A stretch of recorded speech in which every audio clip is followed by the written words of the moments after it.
Hello and welcome back to Elden Ring. I hope you are having a great day, night, or morning, wherever you are. Let us continue with the Elden Ring journey.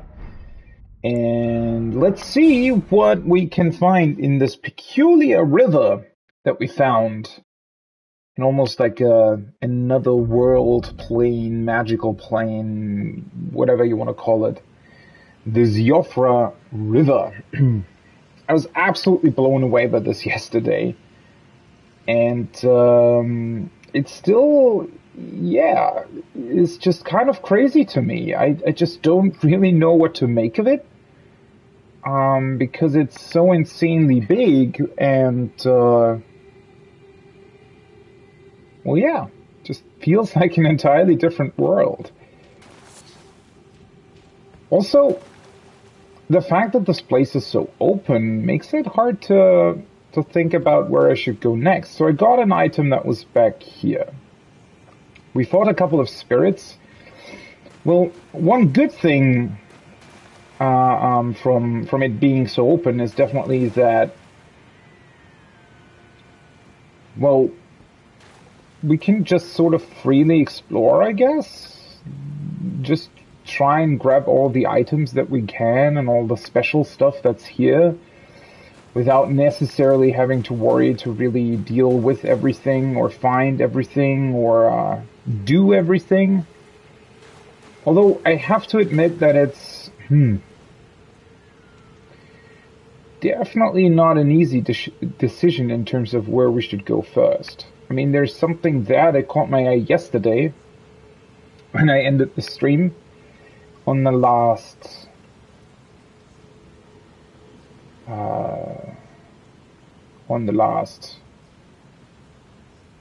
screen, you know, when I was looking through my telescope and I saw this weird whirling thing. Also, we probably want to grab that item as well. Let me check out the whirling thing first. Ooh, wait, what? What the fuck? Wait, can I... That was a lot more damage than I thought it would be. There's a turtle there. Yeah, I still think that I'm slightly underleveled for this area. But hopefully not necessarily too much. Let me see.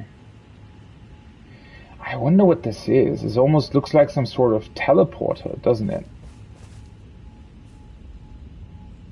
Can examine it. A somber smithing stone 2. That might be, was that the first time that I got the 2 variant of that? No. Oh, right, I forgot.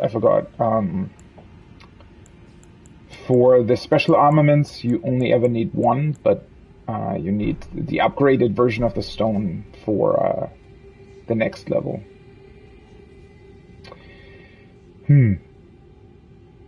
So, I think we need to ultimately light the fires at these big, like, statue things. Or not statues, but stelas, towers. There is another one back there. Well, I mean, the good thing is if we die, we don't really have that much to lose. Wait, travel to another location. Okay. So maybe these are special teleporters that we can use in here? And probably, I mean, I'd imagine that this, like, magical trace is showing us where it leads to, where it points us. Maybe somewhere over there. Huh. Well, I mean, standing here, at least you get quite a good look of your surroundings. So even though this place is certainly big, I don't think that it's necessarily, you know, so big that you could get completely lost. Hi, guys.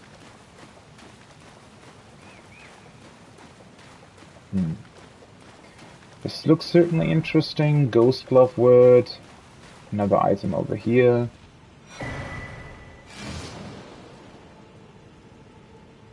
There is a map.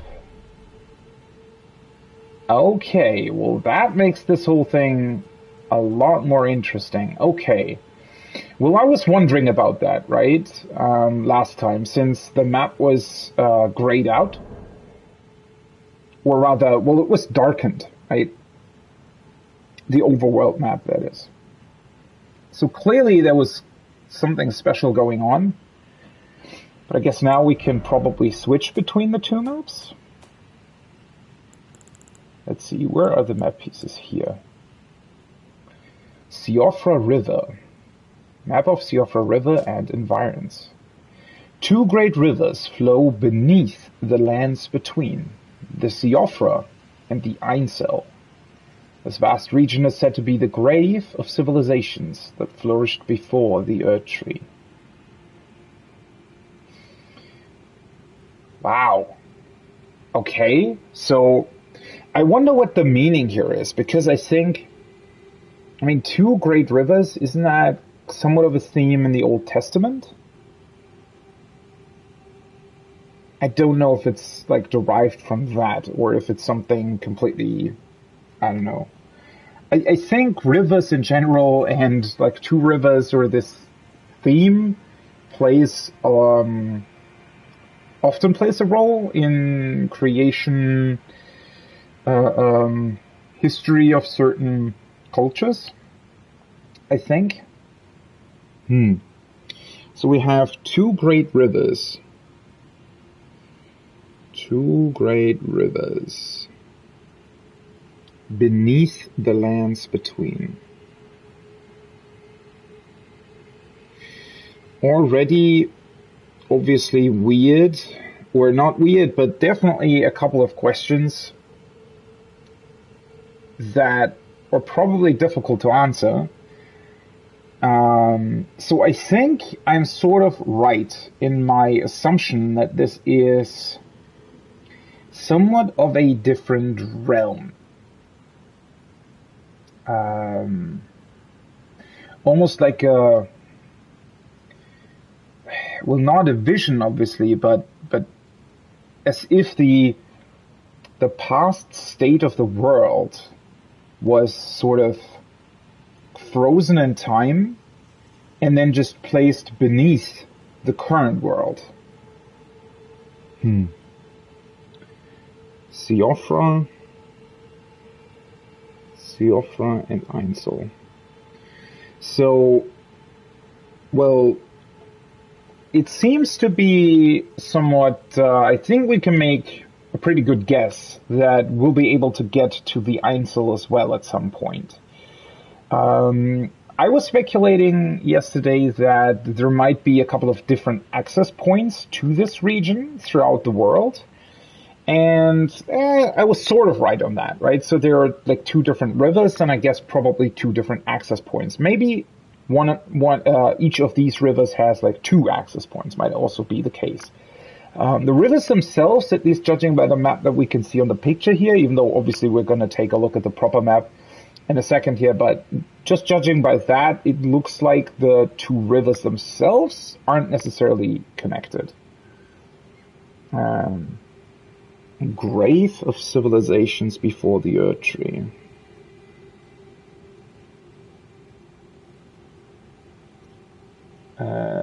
Civilizations before the Earth Tree.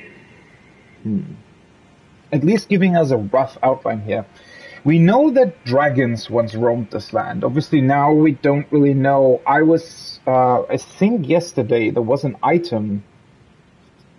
Right, I think it was the sorcery that we got from these claymen that we killed at the beginning of this area. And they were called priests of an ancient dynasty. Because of the word ancient, I was speculating that maybe they existed at the same time of the ancient dragons, or definitely, well, definitely before our time, so to speak, right? This obviously confirms this, but it's still, well, there is still the question, is this, well, I guess judging by these tombstone-looking things, or these giant stones that we find all over this area, the sort of pictures that we saw on them, it almost looked like different floors of a building, right? So wouldn't that mean that potentially different civilizations have, I guess you could call it, different planes of existence? So the current sort of existence is the Earth Tree, even though that civilization already has also somewhat passed, right? I mean, we are clearly, there was a shattering, a great war, so everything that's connected to the Earth Tree and the civilizations that we can see in the overworld looks sort of like it's coming to an end. But at the same time, it clearly also already has been some time since these civilizations also sort of crumbled. The ones that we saw anyways, right? So Godric the Grafted, obviously, right? All of these people gone mad. They still exist, but they're clearly not in their right state anymore. Now, obviously, how this is all sort of the fact that these ancient civilizations seem to exist does imply that time does go on, right? It could be some sort of cycle, but clearly, a history existed, or an ancient civilization existed, and then it was followed up by another civilization. So it's not always the same thing, and apparently the old ancient things also persist in some form in this vast region, as it says here. Well, that does make me wonder slightly, how do sites of grace work?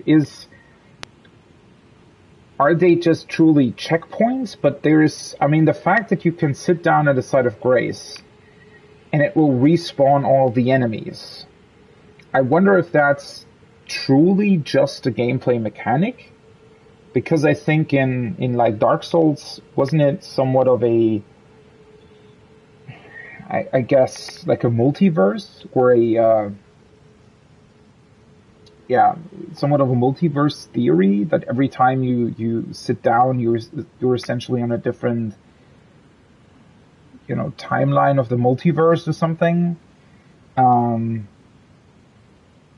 wonder if that plays a role here, if there's ever some sort of explanation as to why enemies can potentially respawn. I don't know if that's actually part of the lore, or if they, in this case, truly take that as a gameplay element and not more.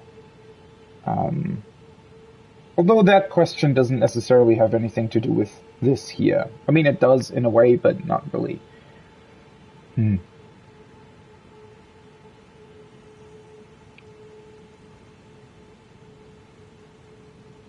So we can take a look at older civilizations here. Which that in and of itself is, so yeah, the stones that I talked about with the different floors makes me wonder if maybe there is yet another region, and then another region, and another region beneath us, right? Just maybe they're not even accessible anymore. And then also, why does a well still exist? Why is this elevator still active that connects the ancient world with the current one? And how does that work? So, well, that does mean, in a way, that the lands between, well, they're not just a random island somewhere. They're clearly some sort of pocket dimension or different plane of existence or whatever, where, I mean, maybe. It's obviously not 100% confirmed, but that seems very likely. And I was speculating, well, maybe there could even be some sort of heaven, or, well, they're called the lands between, so they might actually be some in-between state. For people of the real world who have died, they get to the lands between, and then whatever they do in the lands between will ultimately decide where they end up in the grand scheme of things. Although then it would still be interesting to know why this land seems to have such a vast history, different civilizations even. Why do these old civilizations persist?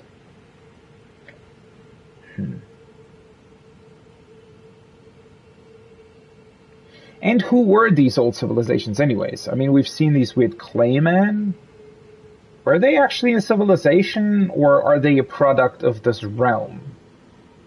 And then, well, the spirits that we thought they could very well be the actual ancient civilization that we're talking about here, right? But once again, we sort of get more questions than answers. A new map has been found. Well, thank you.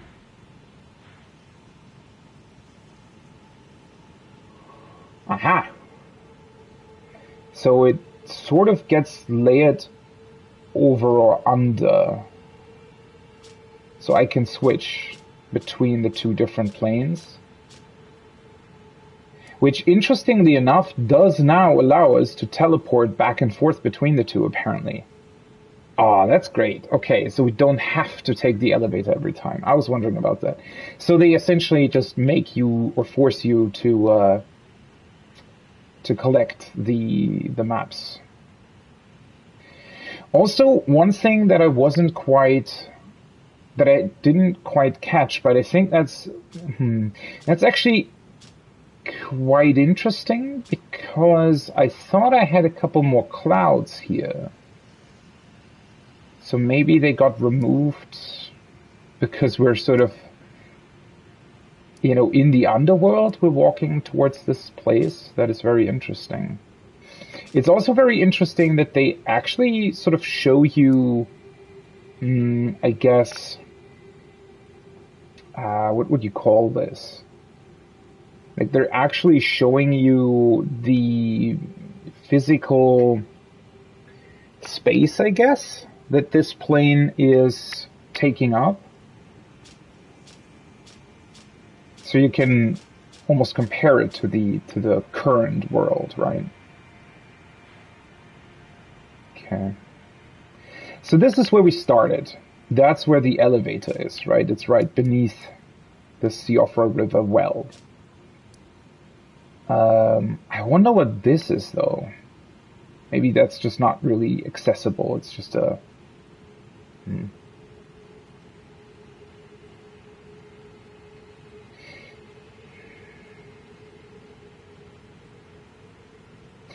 And this is not an ocean in this case. More like a vast sort of stone desert almost, I think. So this is where we started. It's actually not that easy to decipher on the map, to be honest.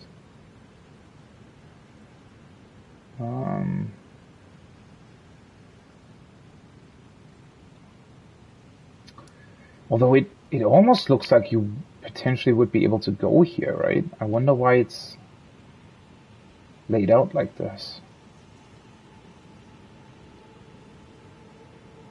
It's also quite hard to tell where we even were before, right? It does look somewhat different compared to where we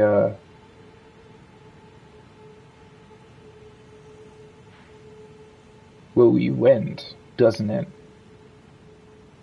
Because there are these giant structures above us.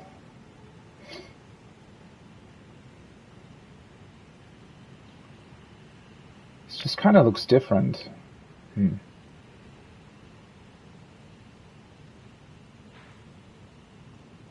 So it's somewhat extensive, but also not that extensive, which I very much like. Because, I mean, obviously it would be insanely mind-blowing to have like an entirely different region down here, but the fact that it's somewhat limited does make you a bit more how do I put it? It puts your mind at ease a little bit, right? That you don't suddenly have yet another entire world that you need to discover and whatever. Although obviously, yeah, so this thing over here very much looks like a different access point, or a second elevator of some sort. And then the fact that it cuts off like that clearly means that there will be another zone as well. So either this zone might connect here, and then I'd imagine that maybe over here somewhere will be the other river then. I wonder how they're doing that with the map fragments. How many you can actually find.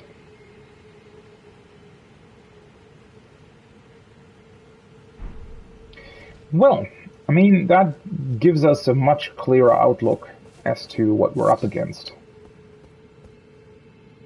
Wow. The vast nothingness. I mean, you can sort of still see these glinting stones or whatever.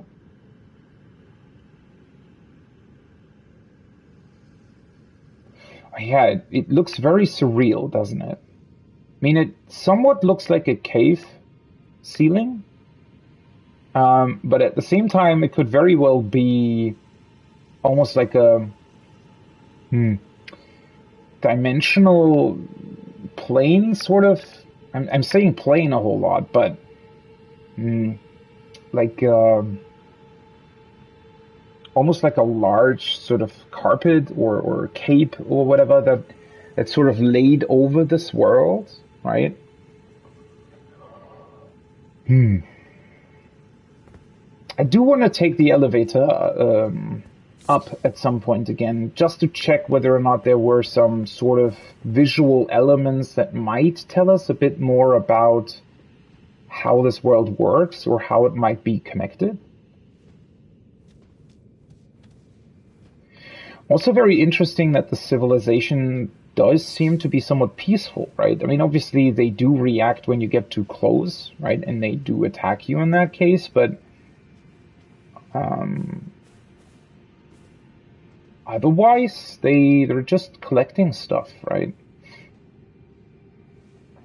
Very synchronous movements, by the way. But yeah, I mean,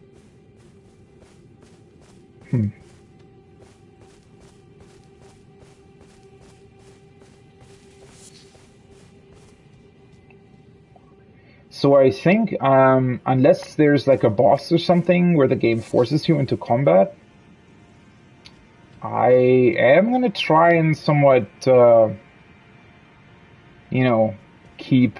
I mean, they haven't done anything to me. I don't know why I should fight them. And not only are they fairly challenging, I thought, but I don't know. It feels like the most things that you can gain from here are, well, materials and potentially, again with the arterial leaves, potentially, just new items. Inverted Hawk Heater Shield. Interesting. Also, this just seems so random, right? A dude that died here at some point. Although I wonder, well, a couple of these guys that we found clearly look exactly like the people from the overworld. So, and well, obviously, a connection does exist. I mean, we ourselves came down that lift, right? So, that makes me wonder whether or not a couple of scholars are, well, or have been doing research in the past here in this place, right? Guys like these. Maybe they died here for whatever reason, and maybe they were attacked because they thought that maybe this world was more peaceful than it actually is.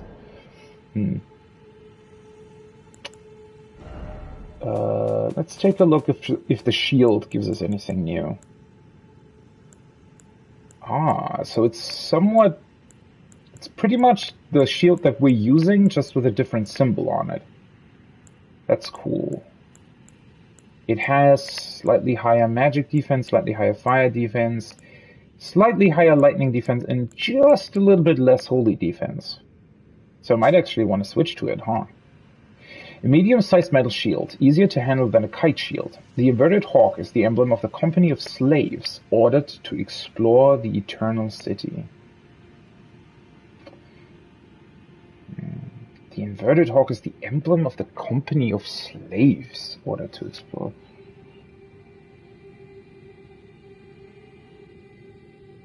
Okay. Why slaves, though?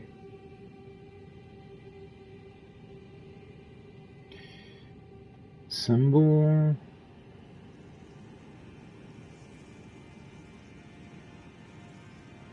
The company of slaves.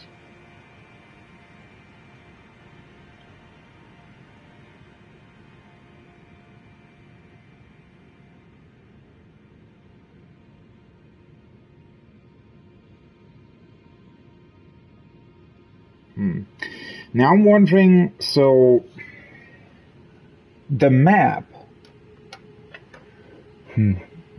talked about ancient civilizations, plural, right? And as I said, these stone tablets that we've seen seem to suggest that there are actually multiple sort of planes with multiple different civilizations on them.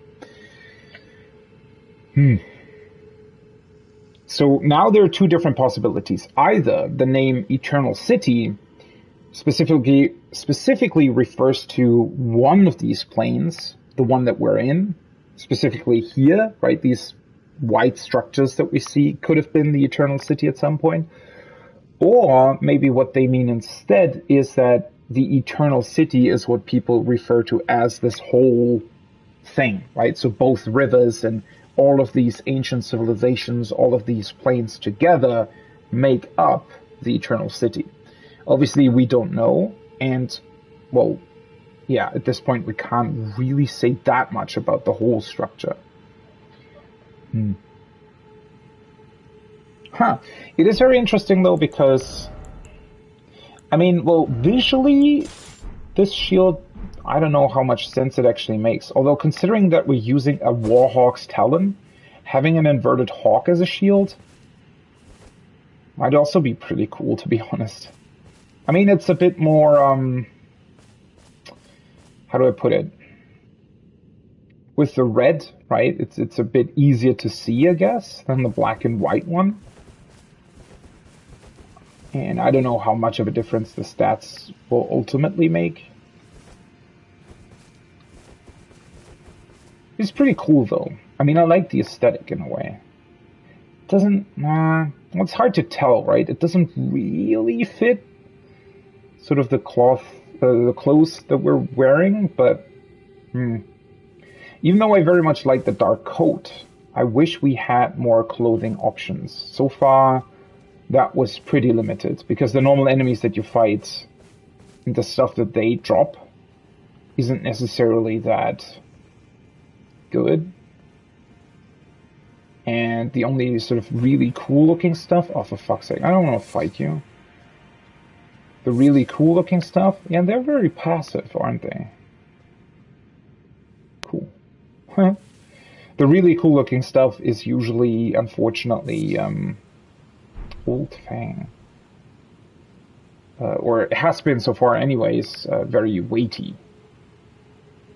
Ah, there's another item that I missed. Great. I guess let's just go down and grab it.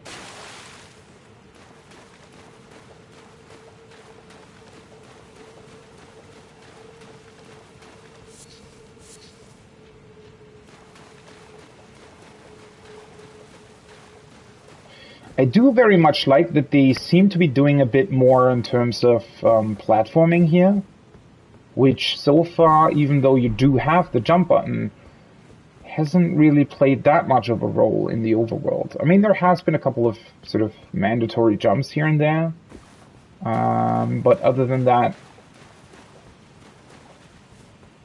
not really. I guess let's check out this thing first, and then it's somewhat hard to tell on the map what the actual sort of first thing was that we were exploring. I think actually that this sort of structure here, that was the dam with the like small elevator that we took up, right? So judging by this, maybe there's even some sort of other structure above where we started the level. Because this just looks very different to the start of the level, right? This is the river where we came from, and this is the downstairs, quote-unquote, downstairs river, and I think this is what you can faintly see here. Those are the ruins where the Claymen were in, right? But this sort of structure might be something else entirely. Something that might be above the other structure. And then there's, well, this place here, right?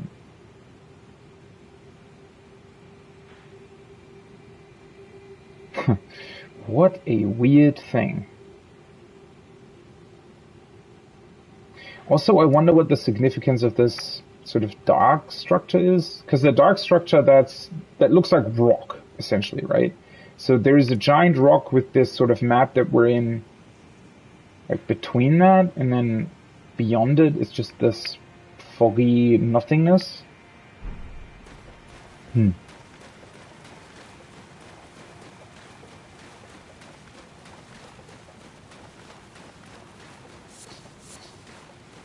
Also, it's quite insane how many of these materials are here, right?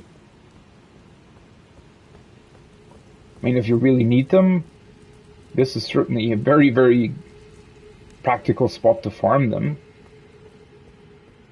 But yeah, those giant structure, or not structures, but rocks, is what I was talking about, right?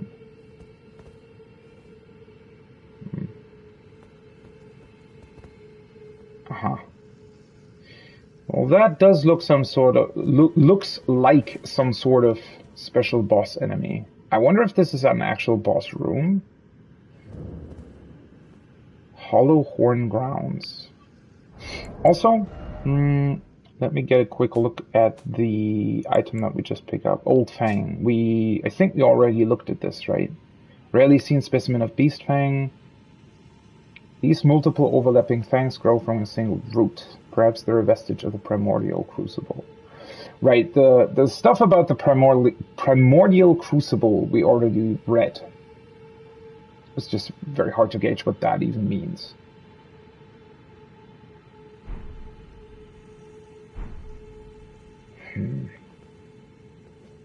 So what's the deal here then? Is that thing going to attack us at... Or... I mean, I'd imagine that this area probably doesn't really have any kind of other items that you can find. This is probably more of a, you know, you have to defeat the boss type of situation. I wonder if they'll let you summon your spirits here. Because as I said, I do think that I'm slightly underleveled for this area. Certainly my damage didn't seem to be too good against a lot of stuff here. And also my HP are just kind of crap. Even though I'm using the medallion and I have the eye that increases my stats by 3, I still feel like, you know, I should have probably probably put a couple more points. That's what I wanted to say, into Vigor.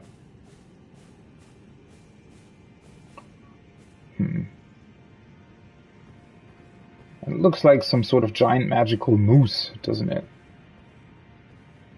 Hey, wait, what? Oh, I didn't realize that before. You can summon your horse here.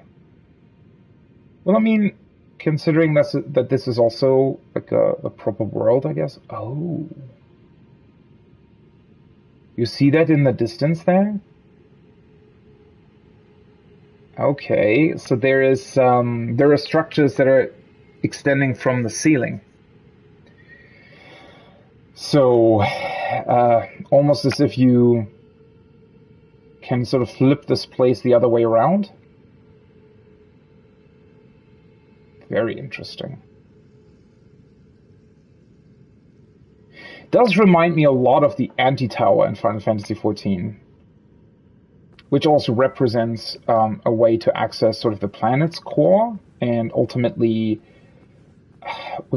what you could describe as some sort of spirit dimension where souls live, right?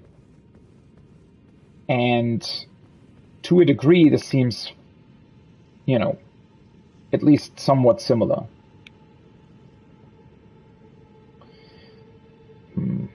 Also, I wonder, I mean, what are these giant sort of, these are clearly like trees, right? White trees.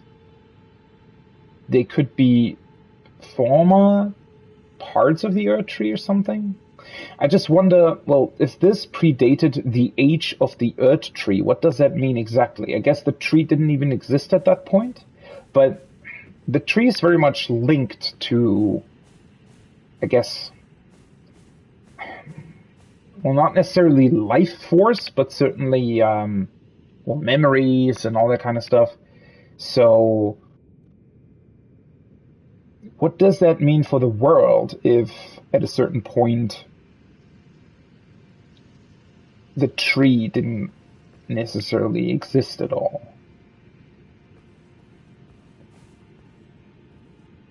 Well, so the, this does look, I don't know, some kind of moose bird or something. I can't target it, interestingly enough. But the spirits that we've seen, right? They also have horns, I guess. This looks dead, though. I have a feeling it's gonna get up, but I don't know. This looks almost burned or something. Huh. Oh, God. Do I want to take a look at this message? Probably not. Huh. But yeah, it's literally, it's a dead carcass of a giant moose-like animal.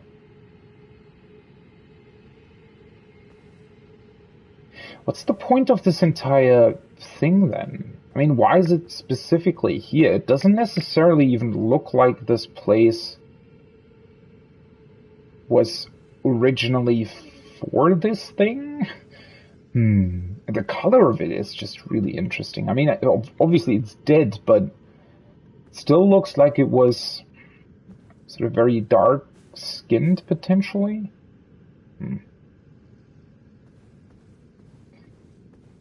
Also, I find it interesting. I mean, having these big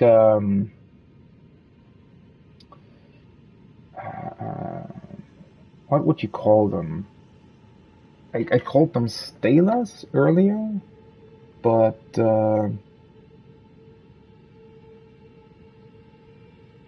forgetting words again. Columns, pillars. I guess we could call them columns, pillars. I mean, they're just so big, right? Interestingly enough, this sort of theme has appeared in FromSoft games in a couple of ways. Well, it's definitely a big thing in Bloodborne. In the Hunter stream, you can also see similar things in the background, although in Bloodborne they look a lot more, well, not artificial, but certainly a lot more crystal-like, right? Where they have this really defined structure, whereas here they look much more like rock. Although, well, that's the interesting part, right? These look a lot like rock. And when we were close to one of these things earlier, or yesterday rather, it also looked like rock. But then they also look very similar to these wide tree-looking things that we see over here. Almost as if there's like a, you know, as if they're similar, like trees and rocks at the same time sort of deal. Or maybe, you know, old trees that have for some reason turned into a more rocky substance or something. But yeah, this is rather interesting, isn't it? I was quite sure that we might get some sort of optional boss here. I do very much like that they didn't do that, though, because this is way more intriguing. Again, this whole area in general, except for the except for the animals, like the crabs and stuff. Everything else just seems somewhat peaceful here. I mean, the spirits don't really attack you unless you get really, really close. This thing's just straight up dead. Interestingly enough, without any type of item nearby. Wonder what that's about. And then even the claymen that we saw in the beginning were pretty passive. I mean, they do attack you if you get close, but you know, they're not only are they very slow, but it does take like time before they actually attack you. And if you move further away, they'll just turn around and, well, stop attacking you. So, where do I want to go first, though? I guess let's check out the area until here. And then we'll go over here because it looks like, you know, sort of a cutoff point, I guess.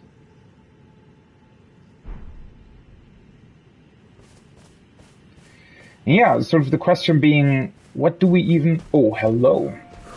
Oh, you guys suddenly appeared. So, I guess they're not as passive as I thought they would be. Ooh, he's also... Wait, what is that? Wait, what? Oh, that was the arrow. What was that sort of dark looking... It looked like the dude with the arrow actually had like some sort of dark aura around him. Didn't want to fight you guys. What?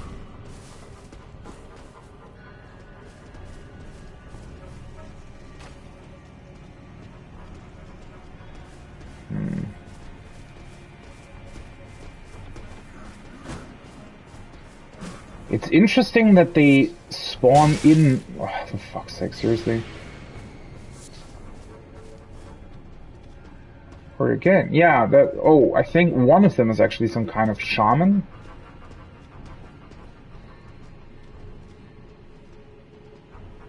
And now he's turning back? Huh? What are you doing? Yeah, they're... I wonder what that means, that they just sort of randomly spawn in, right? Like, what's that about?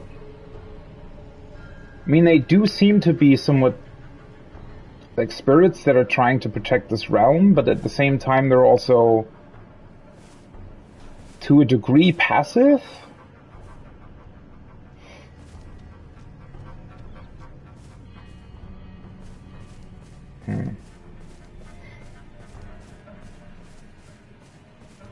There isn't that much more here, though.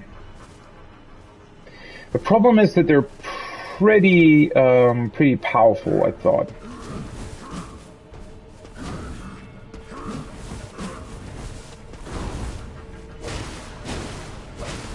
Oh, it's good to know that I can stun them with two-handing my weapon, though. That's good.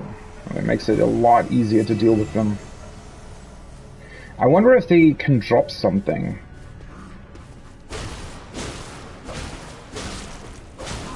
Oh shit. Wait, what? What the heck? Nope. Well, now the other dude's getting closer again. I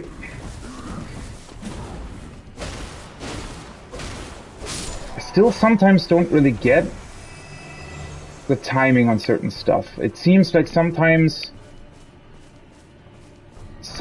there's just, oh, so you can get their, okay, how am I not dead? What the fuck? So you can get their stuff then. Oh shit. So he seems to have a lot more poise than the other dudes.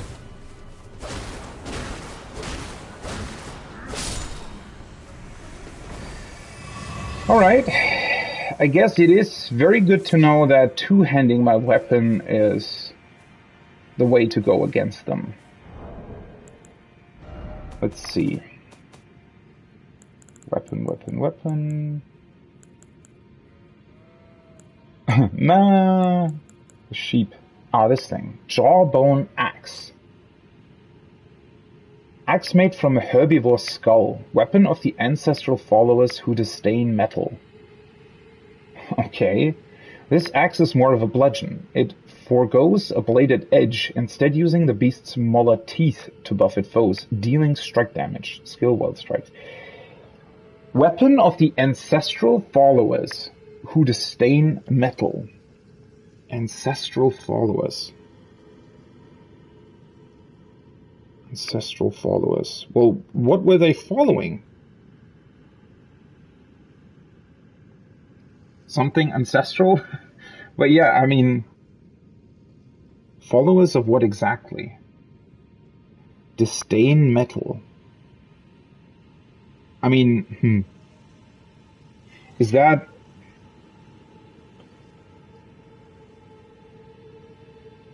That's probably why they don't exist anymore. I mean, clearly they do in some form here, but it seems to hint at the fact that maybe that's why their civilization perished, right? If we draw, I guess, similarities between the real world, then, yeah, that might very well be a hint as to, you know, they perished because, well, they just couldn't deal with civilizations who did ultimately use metal.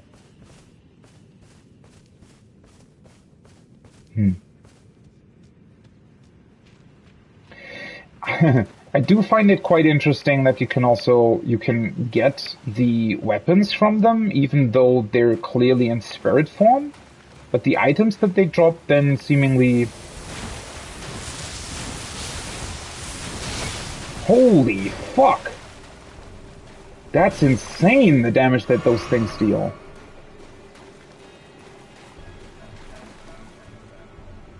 So either... Oh wait, lightning. Why are my... Oh, for fuck's sake, I hate these things. Why are my lightning defenses so bad? Is that because of the stuff that I'm wearing, or was there something else that might... Because, yes, my... Like, I do take more damage. Because of the eye, but my lightning resistance? Oh, so now it's better again. Wait, what?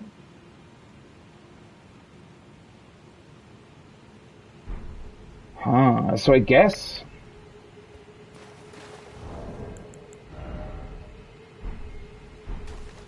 Are you serious? That is awesome! I did not know that. Okay, so when you're standing in the water, your defense is just... So it actually matters where you are. It actually matters. So if... I wonder if now... Yes, okay. So if you roll through water, you can actually massively increase your fire resistance, but it will massively decrease your lightning resistance. And I'd imagine that these orbs here probably shoot lightning damage, and that seems to be the reason why they deal so much damage. So that's... I did not realize that that was a thing in this game, like, at all, up until this point. Wait, so that means when, for example, when you're fighting a gill in the lake, it would actually probably be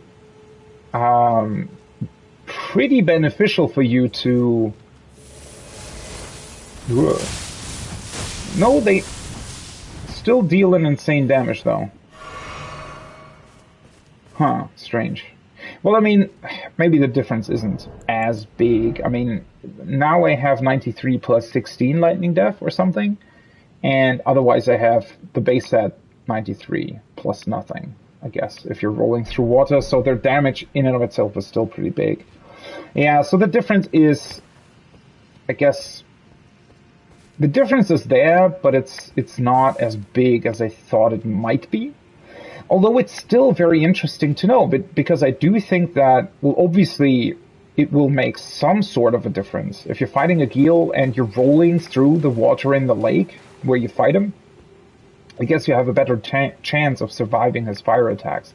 Because even if it hits you, it'll still deal less damage. Oh, sorry. Okay, I can summon here. That's for over there, though, I think.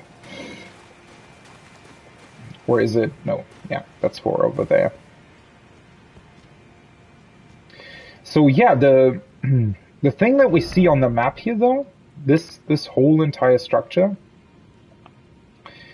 Same thing with this thing over here. That's actually, I think, this the structure above.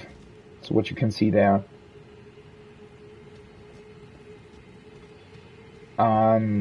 I think down below here there's not going to be that much, to be honest. Probably like 2 or 3 more items. Maybe, hopefully.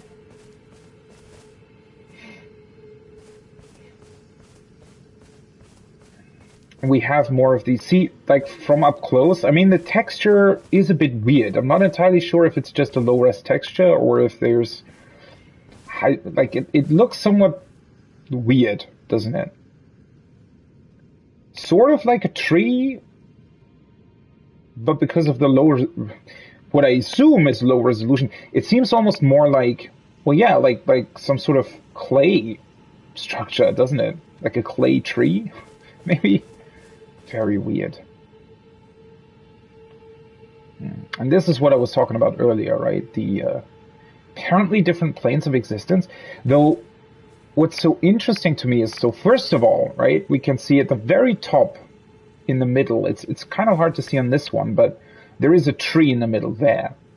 And so that might be sort of the current age or whatever, right, the age of the Earth tree. And then, like, theoretically, these would be, I guess, past civilizations.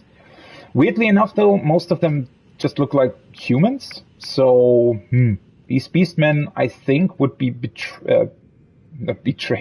portrayed in a different way, right? I mean, I don't think that they would just simply, you know, put humans up here if these beastmen were the actual civilization. Unless, of course, well, if they disdained metal, then maybe they were just not the, I guess, the civilization that ultimately decided history, I guess. So maybe that's why they're not portrayed here. But yeah, the other thing that I wanted to get at is that in the middle of this whole thing, right, it looks like, I don't know, predecessors of the Earth tree or its roots or whatever, they do seem to sort of permeate through all of these different planes or whatever. So there had to be something in terms of trees here, right? So even though we are, quote-unquote, in the age of the Earth tree, something tree-like already existed here as well. And yeah, if we look this way, see the second tree stump? That looks much more like a tree than this one. Although still, because of the color, still somewhat rock-like, right?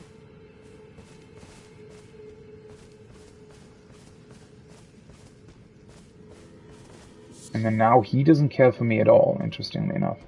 One in the back does, though.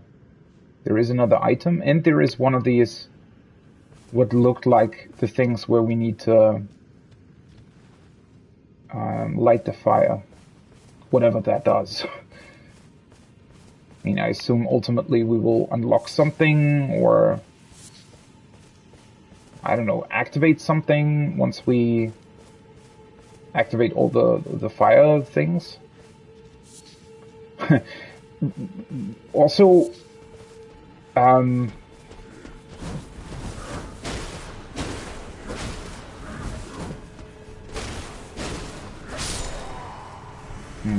honestly did not think that two-handing my weapon would be so good.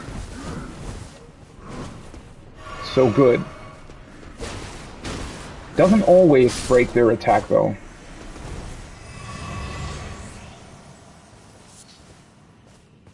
The other one dropped something. Dwelling arrow. See, now these look a lot more like some sort of spirit thing compared to the axe that we got earlier.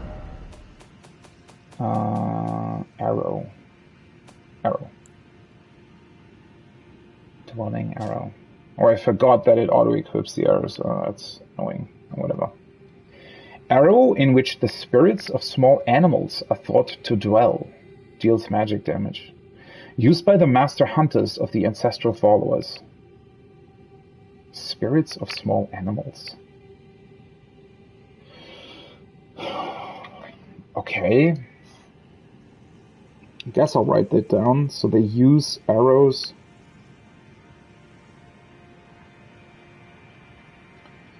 with dwelling animal spirits.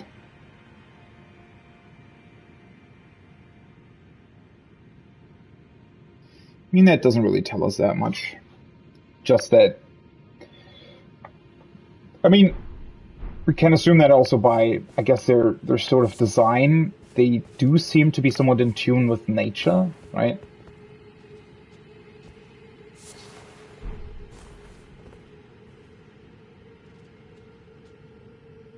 I mean, they do seem to be somewhat of a... I mean, that's, in a way, really interesting, right? Because it very much reminds me of real-world sort of earthen history. I mean, not the structures here. They're clearly, I guess, somewhat more modern.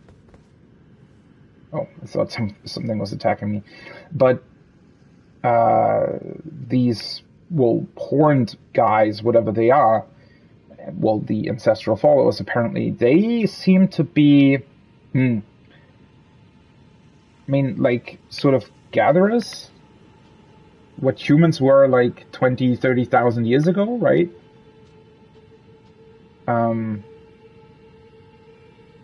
Although maybe a bit more adept. I mean, when did humans actually develop arrows? No, that was actually quite, yeah, wasn't that, like, 40,000 years ago or something? Maybe 10,000 years ago. Although, that other weapon, the axe thing, I'm not so sure about. But just by the way they're portrayed here, right?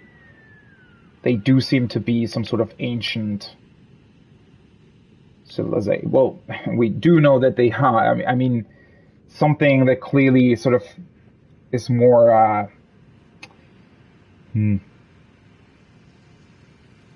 What's the word for that? Less developed, maybe? Yeah, once again, I'm wondering what these scholars are doing down here. Did they try and study this civilization and then were just murdered by these spirits? Could very well be the case, right?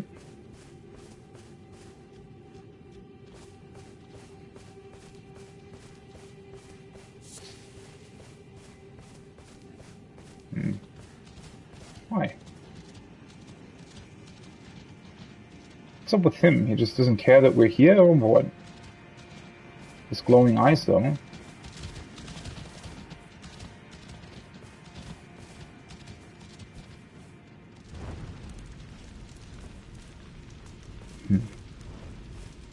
It's so weird, right? That we're also suddenly, I don't know, igniting these flames and stuff.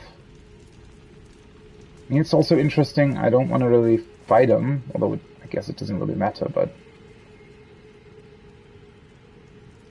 Let me see if we can get a good look at... Although, maybe we should go back to the other one for that, because I think they all look the same, right? But I'm wondering about, like, what are these symbols exactly?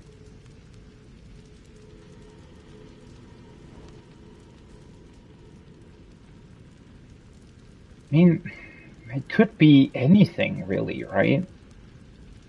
They just look like... I mean, they look so similar. That's what's confusing me a little bit. I mean, they could also portray sort of the same ancient civilization, right? Maybe my theory about them being different sort of planes of history isn't necessarily right.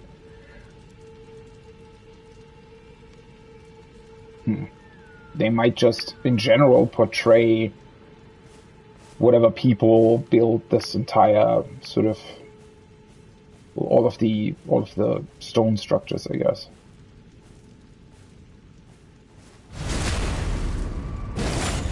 I wonder if two-handing actually enhances your sneak attacks as well. Thin beast bones? They can also drop those? The heck? Okay. How does that make sense? Well, let us continue, I guess.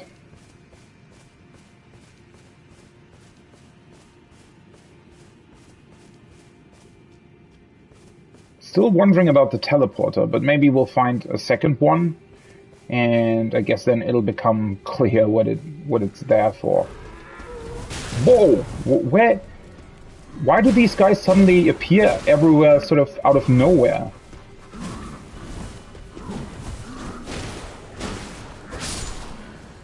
And even though my weapon stuns them, it's still very hard to actually find an opening. I thought I was already here before. Didn't I pretty much, like, just sort of chill over here when I entered this area? And he still just sort of came into existence out of nowhere?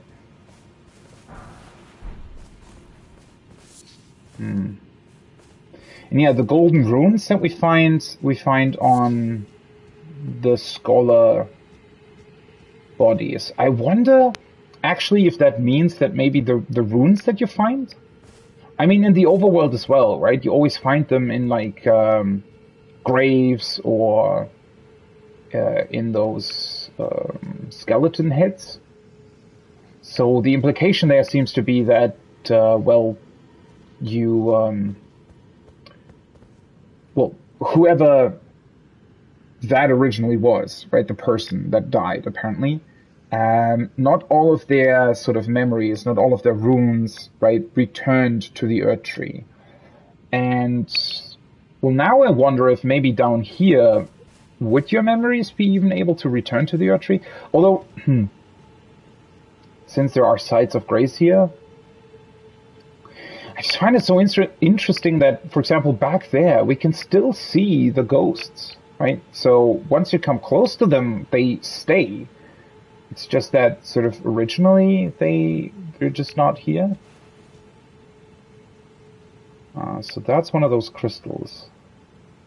But yeah, I mean, they are clearly some sort of crystal. They're not, it's not a magical ceiling or whatever, because the rock itself seems to have those crystals on it. Although what that ultimately means is obviously hard to tell. Okay, so we can summon here. Either there is like a larger enemy here, or it's purely because there are multiple enemies here. Because I see those kraken things.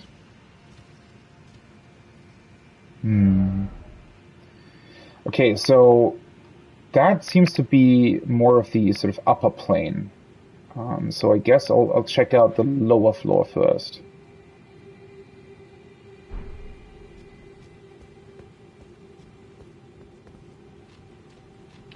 You do need to be very careful of these orbs that are floating around, though.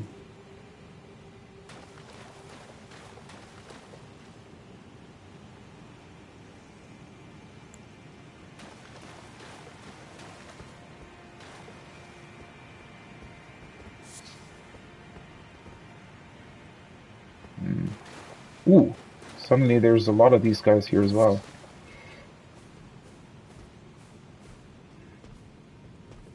And another one of the columns that we need to light. Well, not necessarily need to, but apparently might want to. Ah shit, the other one saw me as well.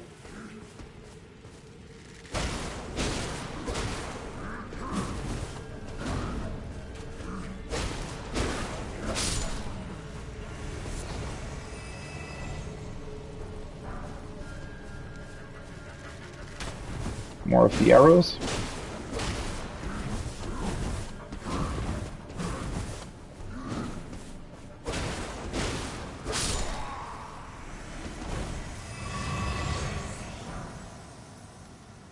Jawbone axe, that's the same thing that we got last time. Okay. There is another item.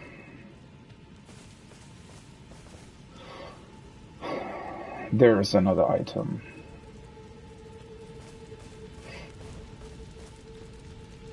More of those things as well. And then very, very interesting. So this, I wonder if that structure over there, right? That looks so different from anything else here. I wonder if that's been erected by the scholars. Probably.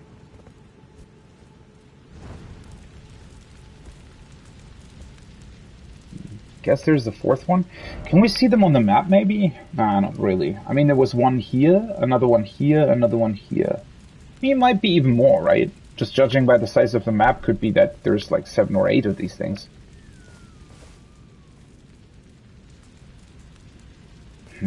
I guess let's check out back there first. So interesting that there's like normal animals down here as well. How does that work exactly? Especially with the larger ones as well, the crabs and whatnot.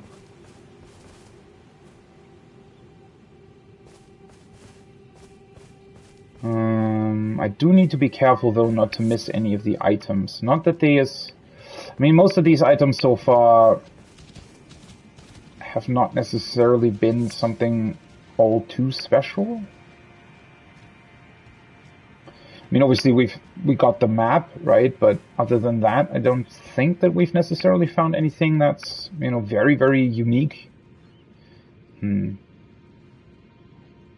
So that's, the wind is definitely a way to get up. There's also another item there, which is interesting. From that point, though, we wouldn't necessarily be able to get any further. Also, it's interesting that if we're looking at it from this perspective, it looks like, you know, there isn't really anything here that would continue. So I wonder why the map is sort of cut off like that. Could just be, you know, coincidence, I guess, that they, you know, maybe they want to make it look more, I don't know, secret or whatever than it actually is, but certainly an interesting choice. Okay, there's another one that we need to light. I also find it incredibly interesting that nothing really tells us, you know, oh, you should light the stelas in order to find the secret of the ancient civilization or whatever, right? I mean, it could have very well just told us something like that. Shield grease. I wonder when they'll turn around. I don't necessarily want to fight all of them, but while we roam around, you know, if we can pick them off like one by one, it's definitely a good idea to do so that we're not surprised. What is he doing? The fuck? What was that about? Huh? Oh, okay. But yeah, we shouldn't hopefully get surprised by them.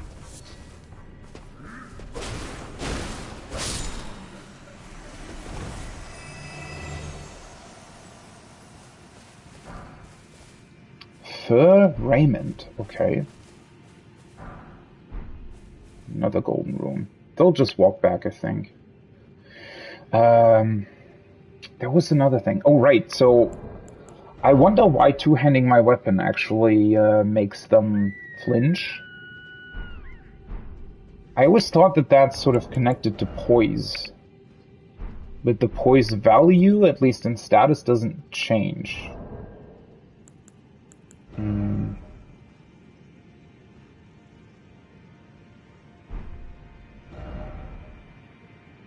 Attack power, critical attribute scaling, passive effects weight. Yeah, no idea what... Sadly, the game, I think, doesn't really tell you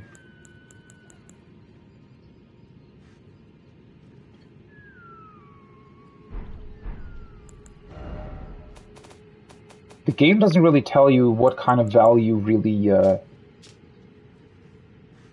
changes whether or not you'd be able to sort of stun an enemy like that. The degree to which you can resist collapsing under enemy attacks.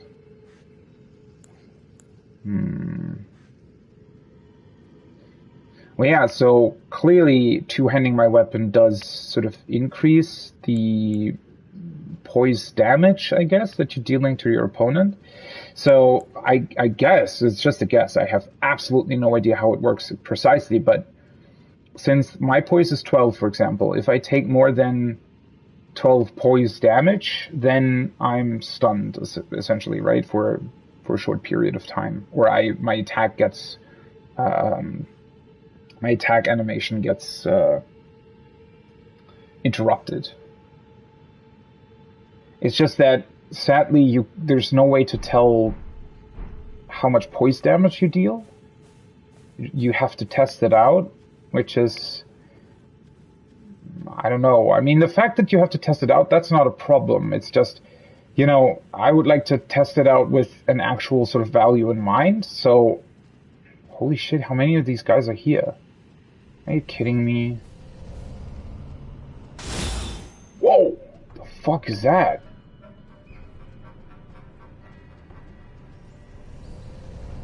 Wait, what? Why did another one suddenly appear?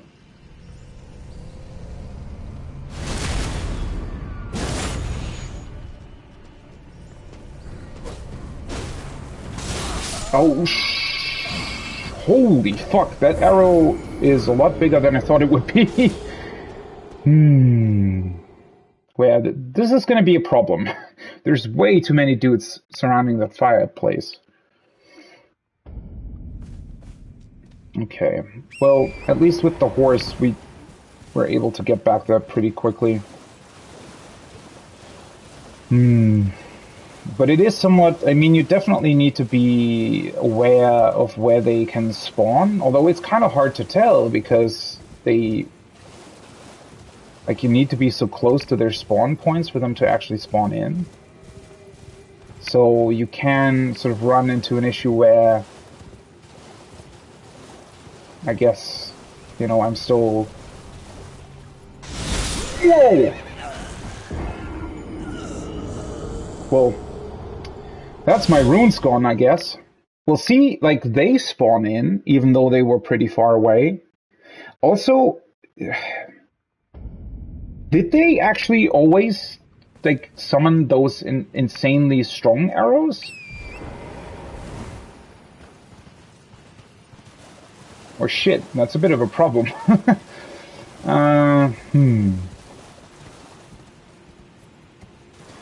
That is insane, though. I mean, well, I think they both hit me at once, so I don't think that one arrow is necessarily straight up gonna kill me, but the damage that they're dealing with those is pretty insane. And yeah, I just didn't expect them to actually spawn in. Well, that's kind of a shame. I mean, it's only 3,000 runes, it's not necessarily a problem.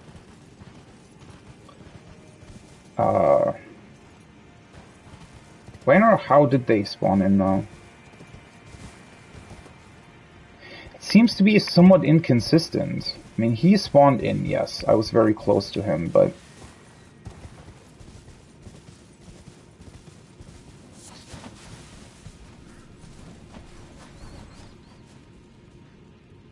Also, the problem is there's sort of, like... They're running after you for a pretty long time, and then some of them are just spawning in sort of with their animation already sort of there. Ah, fuck, okay. Well, now at least I know how much damage that deals. Aw, I hate circling through my items!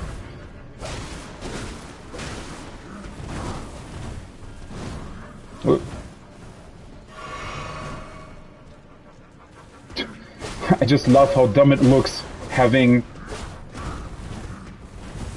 the arrow stuck in you. Oh, for fuck's sake. See, now he shot a normal arrow, though. And he's now casting something. What was that he casted, though? It didn't actually do anything. But yeah, that's... So I guess they can charge up their arrows and it'll result in like a bigger one.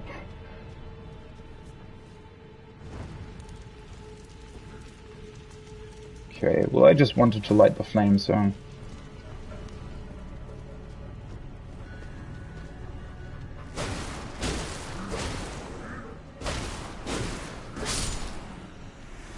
It is also very interesting to me that doing 2-3 hit combos is more efficient than doing an entire combo. Which is also why I think that that talisman... Are you kidding me?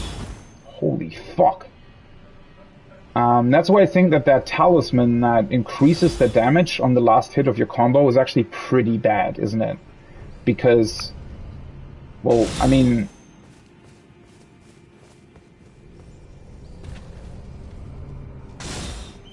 Okay, at least you can get stuck on trees and whatnot.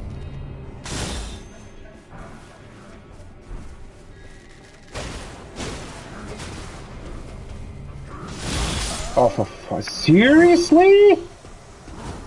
How many of you are here?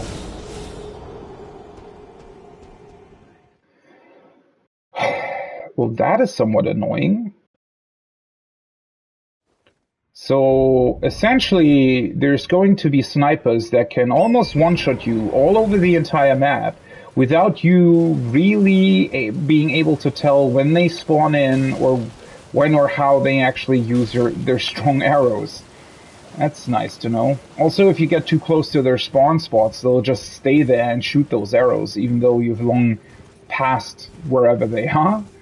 Well, that's somewhat of a problem. And I guess I need to be, I don't know, more careful where I go. The problem is that I want to have those items lay there. A bit insane, like how many of these... Hello?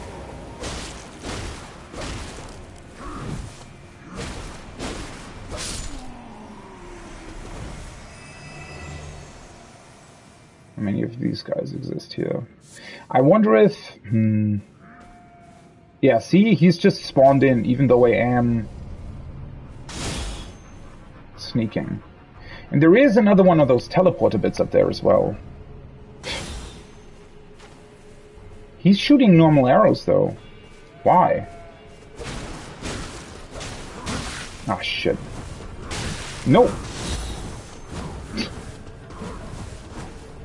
The fuck's going... Oh, for fuck's sake, I hate the healing sometimes.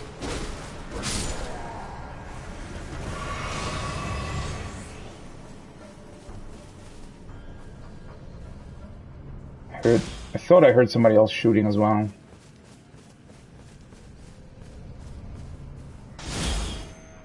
There's another one. There's another item up here. He's not shooting yet, though. Oh, for fuck's sake.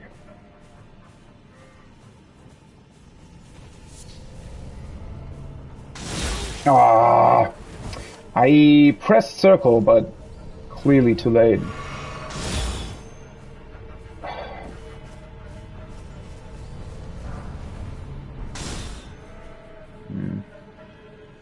Well, I mean, it seems to be somewhat... Wait, can I not even... What?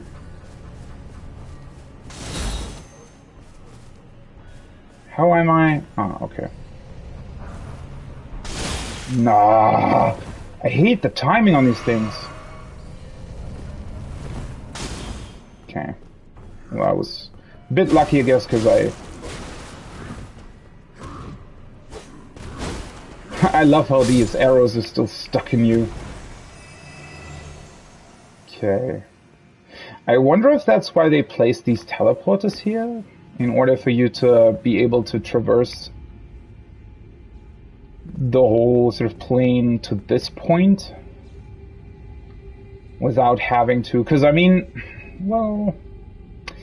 I don't think it's necessarily exactly the direction the other teleporter pointed in. But definitely another peculiar peculiarity about this place. Yet another item there. There's quite a lot of items that are just randomly strewn across this place. Not necessarily all of them really valuable, but...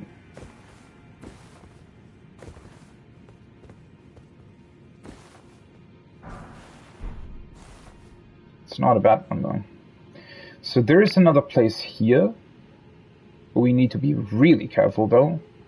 I see another place there that we need to light. And then I can check out those wooden structures, and also, well, back there, right, is still, like, a small area that we need to check out. We can loop back around, though, if we're not killed by something else in between. Well, the good thing is, though, that, like, once you've lit the corresponding sort of thing, there isn't really any point in going back to that particular area unless you want to get your runes, but, you know, considering how fast things can kill you here, I don't think that you necessarily want to, you know, like, grab your runes all the time. That'll just, I don't know. I think that's a bit, like, unnecessary. I mean, obviously grabbing your runes back is bad, but, you know, I lost 3,000 already. Doesn't really matter.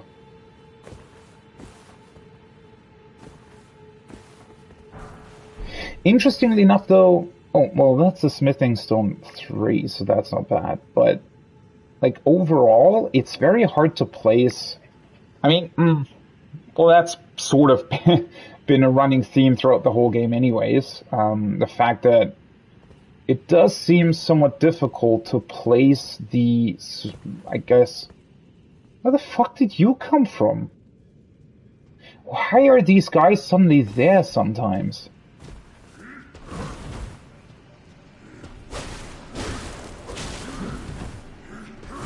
Nope.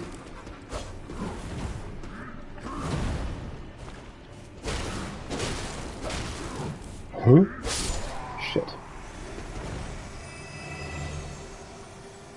That is so weird. That they sometimes just, well, not necessarily completely randomly, but, I mean, it's not that they have, like, random spawns or something, it's just more that they sometimes take a very long time to actually spawn, even though you're already very close to their, like, spawn point, and then sometimes they spawn in from quite a distance, although that seems to be somewhat based on whether or not you've already, encountered them once or not, which makes the whole thing even weirder. Okay. So, this turned upside down tower, though, seems to be the other elevator. Which is also quite interesting, because the elevator we came from did not look like this. The elevator we came from actually looked fairly normal, despite, well,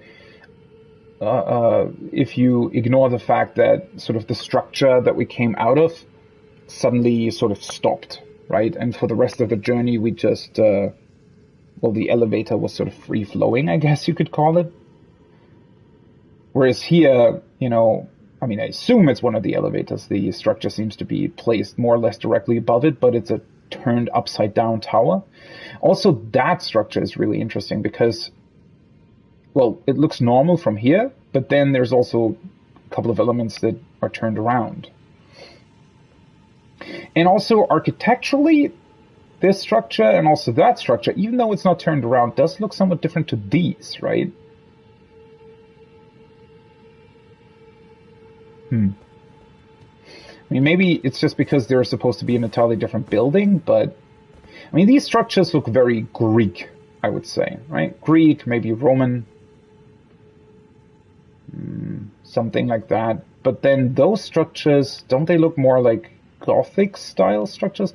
I'm not really, you know, I'm not really good with this architectural stuff, but it does seem to be somewhat of a different style. Which would make sense considering that these white stone structures here, you know, supposedly belong to some ancient civilization, and those structures could be more recent.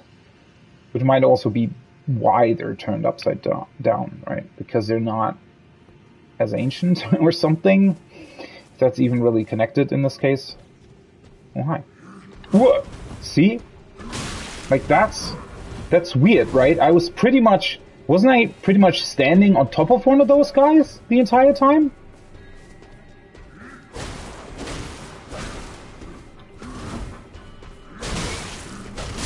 Why?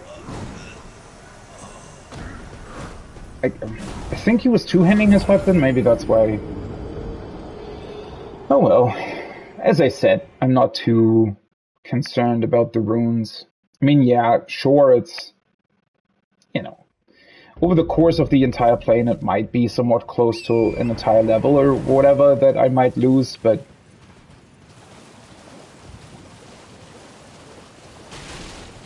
to be honest, I'm too interested to see what other stuff this place has than to be too preoccupied with collecting my my stuff. It's just it's weird, right? Wasn't I pretty much standing on top of a spawn point? And then for some reason he suddenly decided, oh, now I'm gonna spawn in. It's somewhat what it looked like.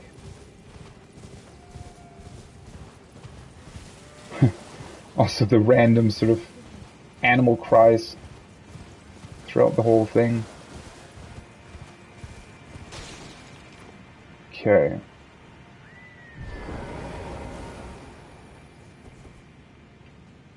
It is very interesting that you can also not aim at these things, right? Oh, okay, never mind.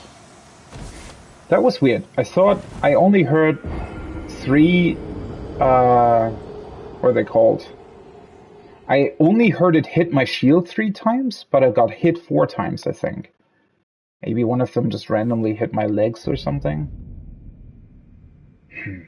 How are you supposed to deal with them exactly? I mean, I guess I can just try and ride my horse around them. That'll be faster, and I'll just randomly avoid them. Although, am I really? I don't know. But yeah, I mean, the problem is you can't even target them. There's no way to potentially, I don't know, make them go off earlier? Or something like that? Also, did you see in the distance, or, well, not really distance, but behind the stela, or the column that I wanted to light, the other guy was still sort of spawned in.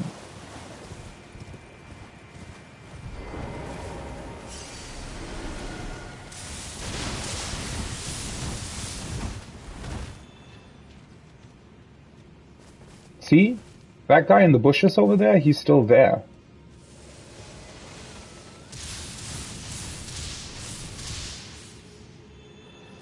Well, I mean, this way is certainly easier. That's so weird, right? Because the other guy that was over there is not here anymore, it seems. Well, he might spawn in if I go back there, but it's just so weird, right? No, oh, he's here as well. Yeah, I mean, what's the deal with them? Why are they so seemingly random in terms of deciding whether or not they actually spawn in and when? Kind of don't really want to fight the giant crab. I might be able to go around it, though. Oh, hey! Nice! So there is another side of grace. Well, that's good. Although it's not even that hard to get here, but this is definitely a much better place to spawn back in. Worshipper's Woods. Wait, 6 runes? What? Did something kill like an animal or something? Did an animal fall down from somewhere? But yeah, that makes it easier to explore the rest of this place. It's very interesting to me, though, that, yeah, nothing has really told us about whether or not there are, like, how many of these things that we have to light actually exist. It's just so interesting to me that they wouldn't tell you, right? Because it seems to be some sort of fundamental aspect of this plane. I mean, we don't even know what it does. That's the weird part, right? I mean, it could obviously... Well, that's... that's another thing that is slightly weird about the FromSoft games, right? Is that when you can interact with something like this, where it's just, you know, light it.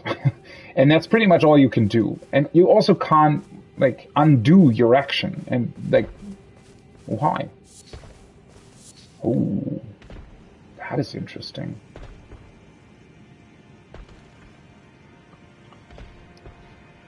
What is that about?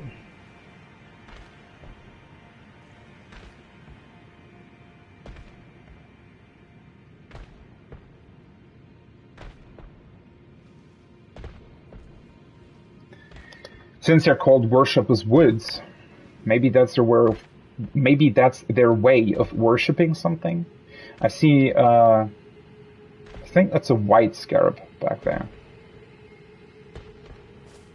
But yeah, because of the fact that FromSoft very rarely actually lets you like undo actions that you've done, which that in and of itself isn't even bad. But you know, in this case, there's literally nothing else I can do than just light these things. What's up with you?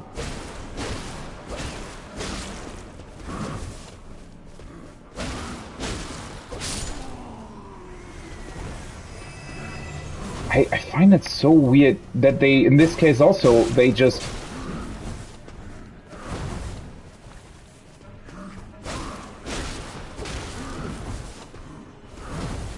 Like, they ran opposite each other? What exactly was the point here?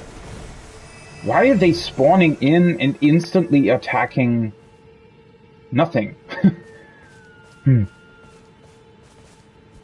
But yeah, I mean, you can't do anything else other than igniting these things. So clearly that's what you're meant to do. It's just very strange that they...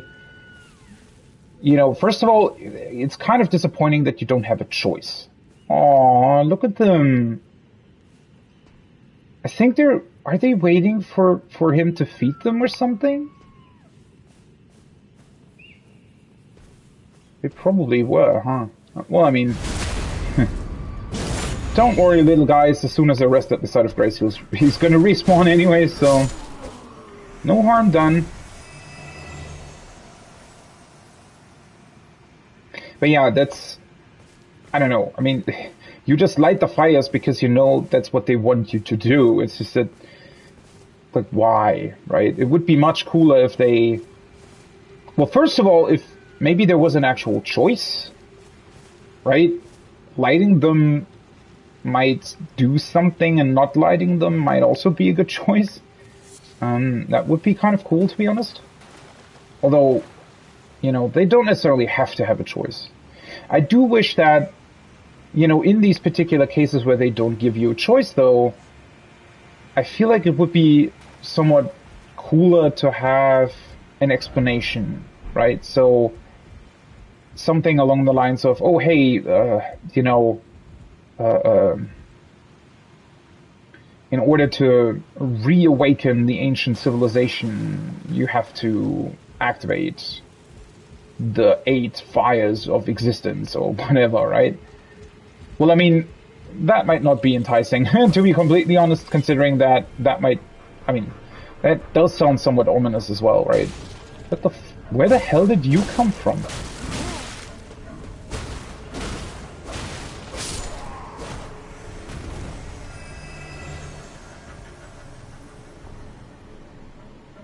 Okay, dude. But yeah, I mean, since they don't give you a choice anyway, that's sort of my point. Since they don't give you a choice anyway, I think it would be kind of great to, you know, explain what's happening before. And I'm not meaning actually explain. I'm just saying, you know, give a hint as to what you're actually doing here. Because this way it just feels... The problem is now it just feels weird, right? Now it just feels, oh, you know, it's sort of the only choice I have. It's the only prompt the game is actually giving me, so I'm just going to do it, even though it might not actually be you know, I mean, just logically, right? Let's think about what would happen sort of if... Oops. Ooh, that was almost bad. But I'm just thinking, like, logically, let's say I would, or my character would actually, you know, if I had a choice, I guess, is what I'm trying to say. You know, if I would discover this world, then I wouldn't interact with it in any sort of way until I know exactly what I'm doing here, right? Because, I mean, we have no idea what these actions actually do. But because it's, well, a FromSoft game, and because the only choice that we seem to have is to examine and ultimately activate these fires, obviously you're going to do it. And yeah, I guess my point is that this way, it just feels way too much. Well, I don't want to call it Ubisoft bullshit, because it's not, but it just feels way too much like your typical, oh, you know, collect 8, whatever, right? Activate 8. This could very well be a World of Warcraft quest, is my point, right? Some random NPC saying to you, oh yeah, we need to activate the 8 fires of existence in order to, I don't know, something, whatever the fuck, right? And then you just do it and you get gold for it and that's it. Or you get to the next level and that's it. Or you unlock a new quest and that's it, right? There is no meaning behind it. And that's my problem. It just feels way too much like some sort of random thing where the game just says, oh yeah, you know, there's 8 fires, activate them, something will happen, and that's it. No real reason or point or whatever. And that would be fundamentally different if they either gave the player a choice and or would tell you what happens, right? So if they... I mean, it can still be that your only choice is to activate them, but, you know, tell me something about them. Give me some sort of weird prophecy that is hard to understand, but does tell you or hint at something that these fires do. And, you know, it might be something fairly ominous where you feel somewhat uneasy about activating them, but you still kind of want to know what they're about, right? You know, it would be pretty cool and could be a powerful storytelling tool as well. It's just that, sadly, they just don't use it. Okay, so there's another item here. There's a couple of items here. I'll just try to sort of ride through, though.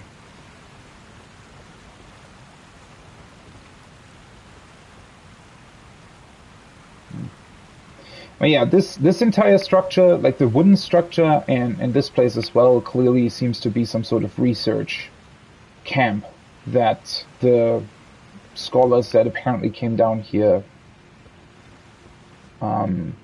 put up. It even makes a whole lot of sense, considering that this cave would probably be one of the safest places here, if you're not really able to fight these spirits.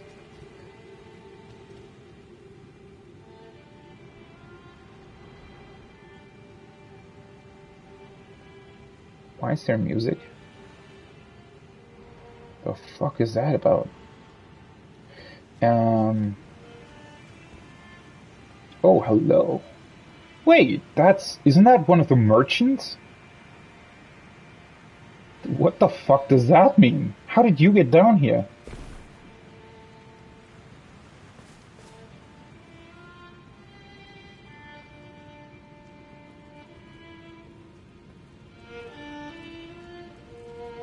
It's very beautiful.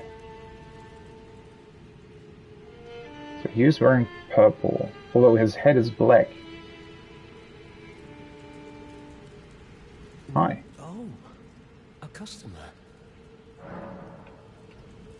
Abandoned merchant. We can't talk... What? I guess he was part of the people that came down here? Why can't we talk to him about that? Why? Why, FromSoft? There is so much cool stuff here. This whole, like, visually and from a, like, environmental storytelling perspective and world-building perspective, there's so much amazing stuff here. And then you put an actual NPC down here and You don't give him any kind of dialogue lines, and nothing you can ask him. God, that is really frustrating. I don't know. Like, why? What's... Are you telling me you don't have any writers that could, like, fill this world with meaning? Ah. Whoa, okay. He's selling quite a lot. So, yeah, I mean, from the site of grace that I found, I think it's not too hard to get back here. Warrior's Cookbook. 17 and 18, wow. Okay. Sure, I guess. 17 and 18. He also sells 3 stone sword keys, considering I still have, what, 5, I think? Probably don't really need that. Nascent butterfly. I haven't found those yet. An arcane butterfly with translucent wings. This butterfly appears as if it's just emerged from its cocoon for its entire life. Uh-huh. Interesting description. I was thinking for a second that maybe that hints at the fact that this world is sort of halted, right? It's just in stasis and doesn't move forward. But yeah, it doesn't make that much sense, considering that most butterflies would still be normal butterflies, right? They just don't age. Although, well, it says rare to find, so it might just be rare that you find one that has just emerged, but stays this way because, well, nothing changes here. I don't know. Larval tier. We have found one of these already, right? Didn't we randomly get one of these from the first bear that I fought? This is to reallocate your set points, right? Yeah.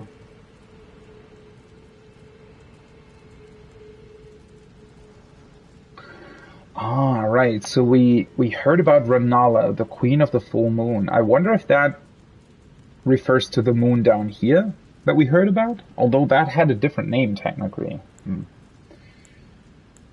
Soap. Oh, soap. Okay. Oil pot, roped oil pot. And then dappled cured meat. And what is this? A shottle. Curved sword with a severely hooked blade. Its attacks can slip through an enemy's guard. Made to hunt down humans, this weapon requires high dexterity to wield effectively. To hunt down humans? Couldn't have been made by these ancestral follows, though, because they don't like metal, right? 19 dexterity, okay.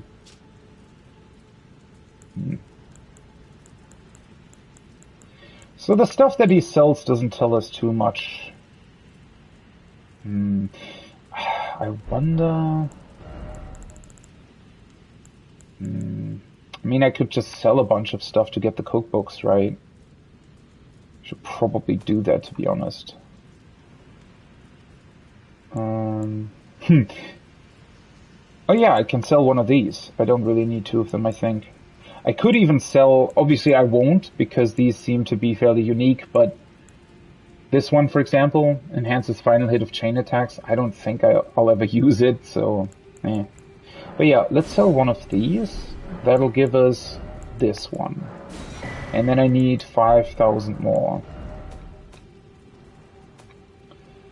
Cloth trousers. Do I just want to sell them? I mean, I got them from patches, but it's not really a reason to keep them. Let's keep them. I mean, 10, yeah, whatever. Highwayman gauntlets. We can get rid of these. I mean, I wanted to keep this for what was written down, although I know what it's about. Also, I didn't even read this, right? The fur raiment. It's lighter than what I'm wearing.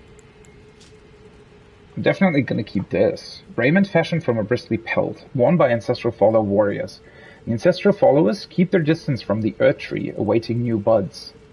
They are certain to sprout from their very flesh, and indeed their souls. Okay, wait, what? What is, what? Keep their distance. Okay, first of all, that in and of itself is already weird. Keep their distance from the earth tree.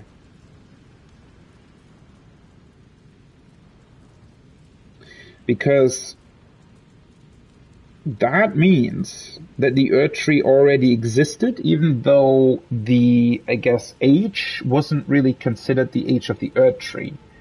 So I guess the earth tree only became something really meaningful after a while, or... Well, that does explain why the tree on the white stone tablet seems to, like, go through all of the different planes. Because it's seemingly already, always existed.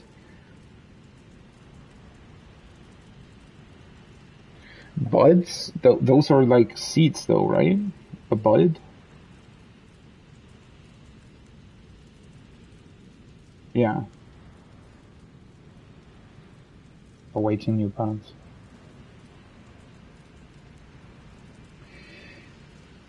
What kind of... They are certain to sprout from their very flesh, and indeed their souls. What the hell does that mean? Buds sprout.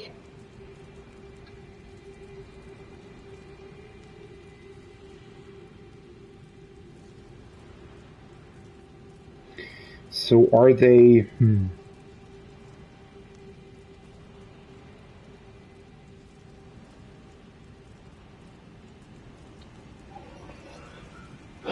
So maybe I kind of misinterpreted a lot so far. So the earth tree seems to have been there all the time. It's just that maybe...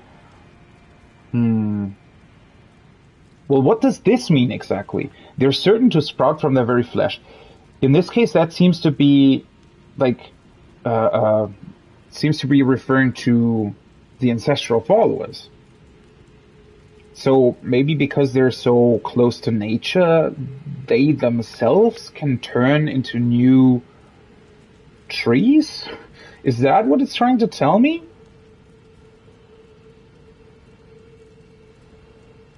So that might mean that I mean, I was speculating, right, that these ancestral followers might be... So I guess they might follow actually the earth tree. And they might be, well, some sort of prehistoric, or not prehistoric, but, well, some old human race, right? That was much more in tune with nature, I guess, and in this case with the earth tree. So maybe all the actual, like, big civilizations that followed, and potentially also the very ones that we see sort of on the overworld, right, in Limgrave and whatnot. I mean, maybe that's why something like the Shattering happened, because they're actually not, even though the Golden Order is upheld, blah, blah, blah, and the Earth Tree is clearly something that is, well, there is some sort of faith attached to it. I don't know, maybe these old ones were just much more in tune with it or something. And maybe that's why there is a lot going on. The problem is we can really only speculate, which is really frustrating. But considering the catacombs, for example, right?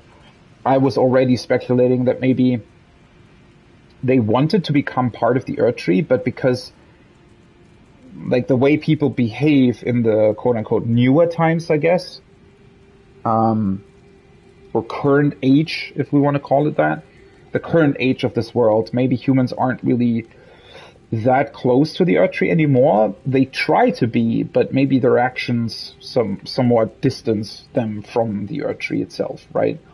And so instead of being able to sprout these buds from their very flesh, as it's described here, in order to become one with the Erdtree or return to the Erdtree, they maybe have to get those Erdtree burials that we saw, where corpses apparently are sort of taken up by the roots of the Erdtree. Whereas, back in this time, or back in with these old ancient ancestral followers, maybe they didn't need to do that, right? Maybe they were much more in tune with nature and the Erdtree, and therefore they they just sort of were one with the tree, I guess you could say, right? Now that almost reminds me of Avatar, the movie, right? Where they're also sort of one with nature.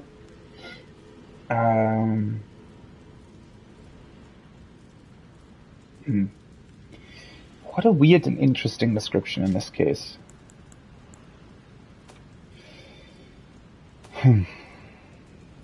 Okay. Do I want to sell this shield? It looks so cool though, right? Aesthetically, it fits my character much better. So I'm just going to keep it for now, I think. I mean, I could sell these. Also, I never looked at this one, I think. The rickety shield? Creaky old wooden shield, roughly reinforced with vines. There are countless other shields available of better make. This piece of scrap isn't worth the effort of equipping. I got this from one of the Beastmen, right? I think that's actually the second one that I got from them. Can definitely sell it though. Anything else that we might want to sell? I mean, I can definitely get rid of these.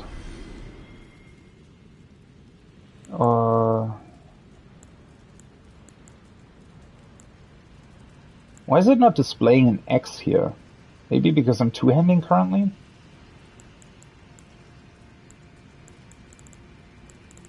What did this require? Faith. Oh yeah.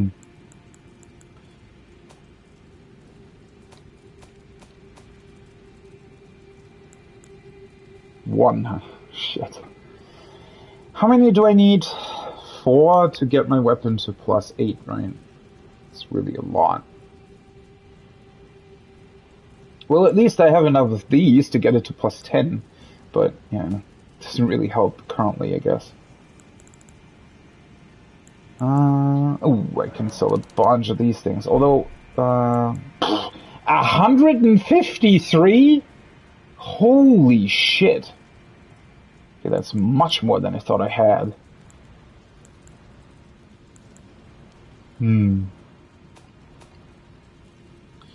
I mean... Oh, also I didn't read this at all, right? Boosts guarding ability and all damage. Well, I kind of knew what it did, right? Solidified grease made from a mixture of magically resonant materials. Coats left-hand armament, boosting guarding ability and all forms of damage negation.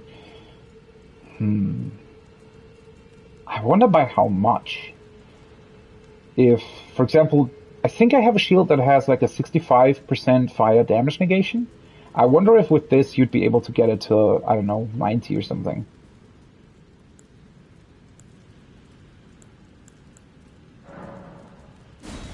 Okay, let's just... How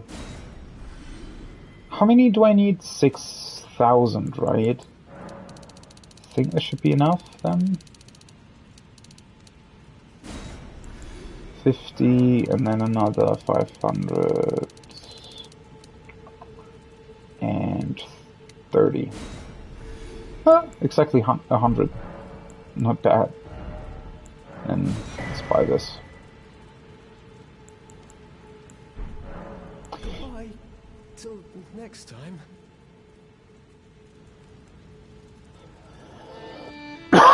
Oh, he starts playing again. Is he, like... I don't know. I wish they would do more with these characters, because that's so weird, right? Clearly, you know, you could speculate, and that's sort of the sad thing about this, right? You could speculate that maybe he is playing the song because he feels totally lost. He thinks that he's never going to get out of here, right? It's been, well, literally abandoned, that's its name, right? By all of the scholars that have been here. They've all been slaughtered by the spirits, I guess. Oh, sorry. fuck's sake, what's going on? But even though he seems to be an abandoned merchant, he's literally not reacting to us at all. He's just, oh, wait, we're in this entirely different plane of existence, this place that most people will probably never see in their lifetime. Most people probably don't even know that it exists. And yet there is suddenly another tarnish just coming my way, right, and wanting to buy something. And yeah, he's not even commenting on that at all. He's just he could literally be a statue that you could trade with, right? I mean, doesn't a game like, I think in Fallout, was it Fallout? Or I think in Borderlands you can trade with vending machines, right?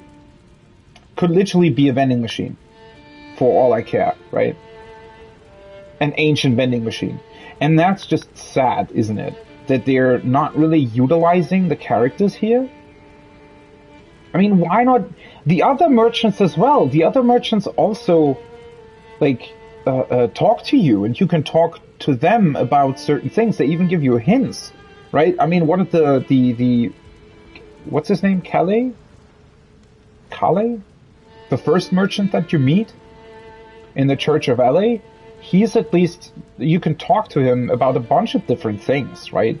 He's giving you a recommendation at the start, and then later on he talks to you about the mistwood and stuff like that.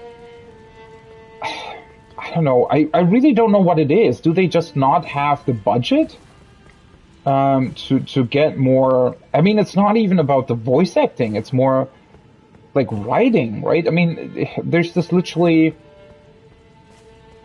Are they so concerned with their budget that maybe they think that if they write more stuff, they then have to voice act more? But this is just... The problem is that this is really immersion breaking, right? Because it doesn't make any sense that he's even here.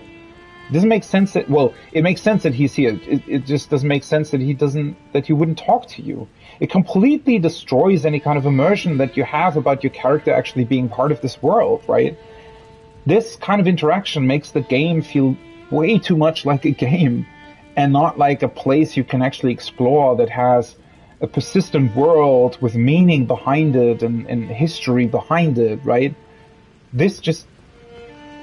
It just doesn't make sense. I mean, you could come up with some sort of weird explanation that, you know, because he's already playing music, he's pretty much given up on himself, and he's in a state of mind where he doesn't even really recognize that I'm somebody, you know, that I don't know, maybe he even thinks that we're not real, right? Just a dream because he's so lonely and he desperately wishes for someone to rescue him.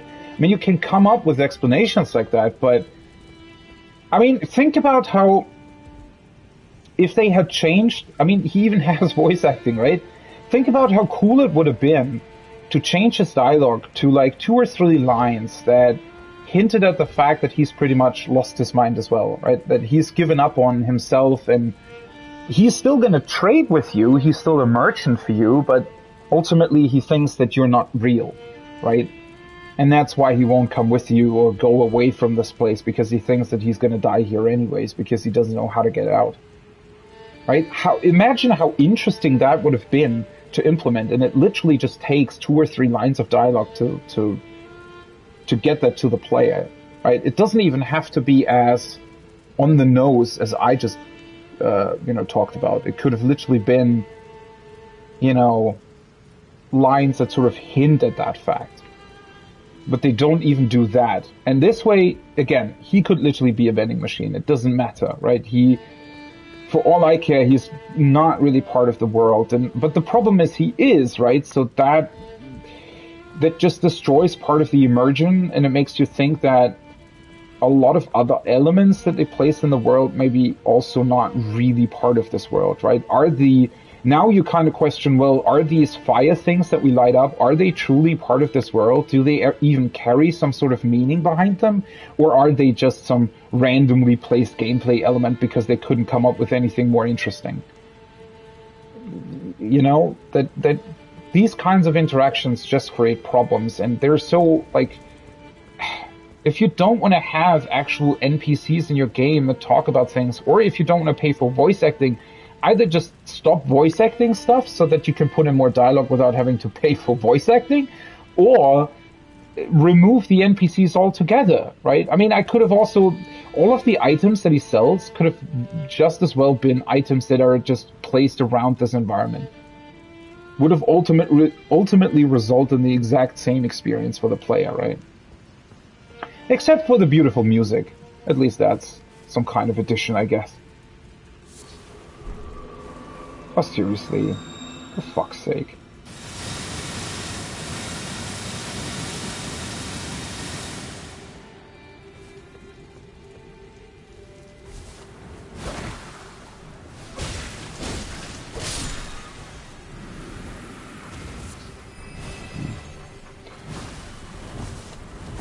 Well, these are just the normal plants, though, right?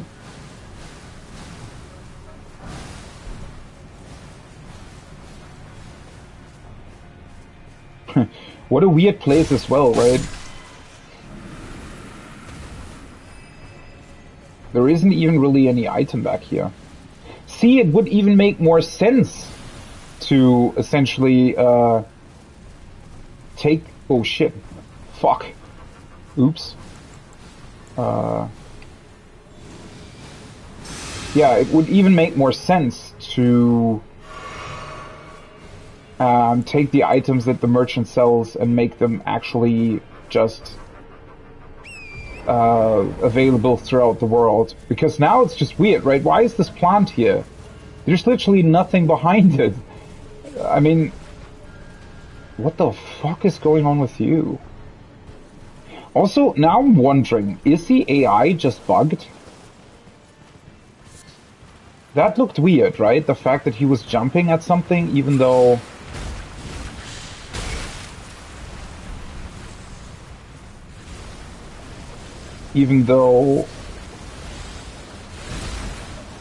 I was nowhere close to him. Okay. Nothing else here. Already picked that up. Yeah, I mean... Why was he jumping? That makes me think that maybe the AI is somewhat bugged here and just sort of immediately...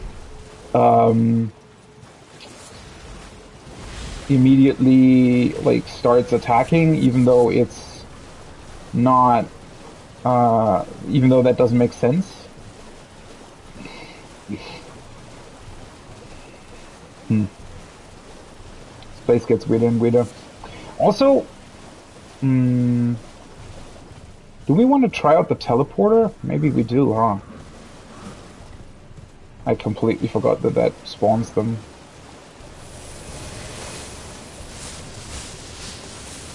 Okay.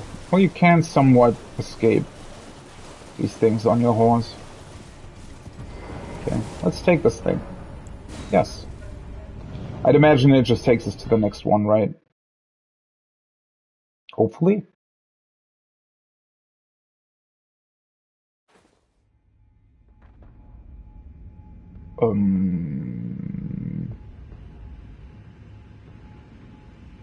No, it doesn't. Or maybe it does. Well, I mean, it took us somewhere, not exactly where I wanted to go. Although, never mind. I mean, it kind of did put me where I wanted to go, right? Ooh.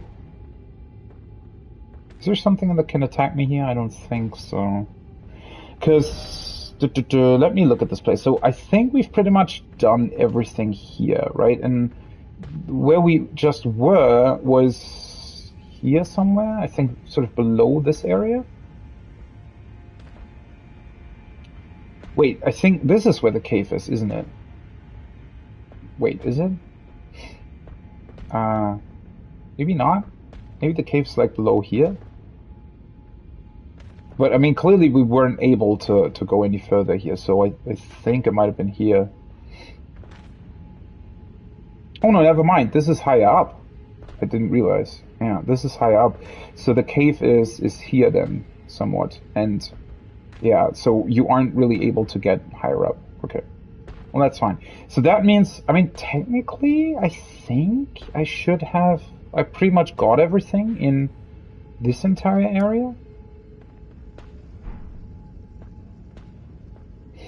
Um,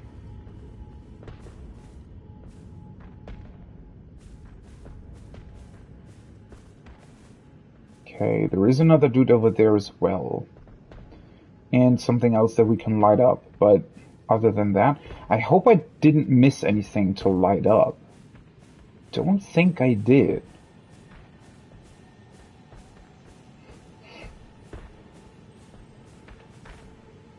You think he's gonna shoot at me? Well, there is another thing to light up. Although, let me think about that. Do you think the teleport is always gonna get us here? No.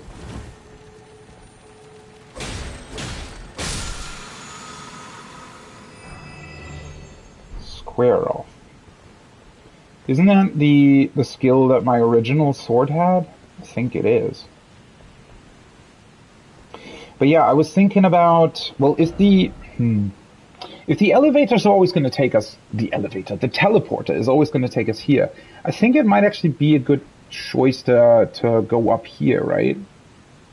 And check out what we might find here. Also, why is this Hello Horn Grounds? Why does this have... It's the only thing so far that actually has like a symbol to it. Weird.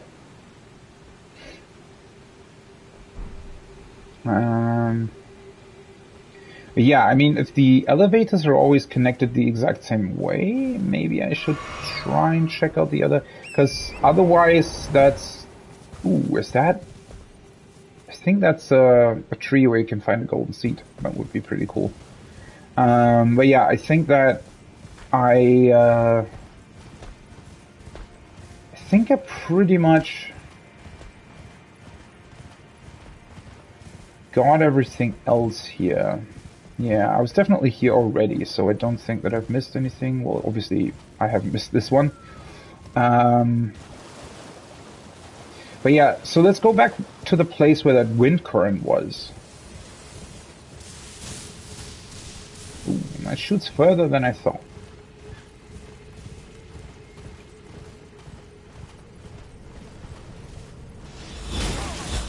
Seriously?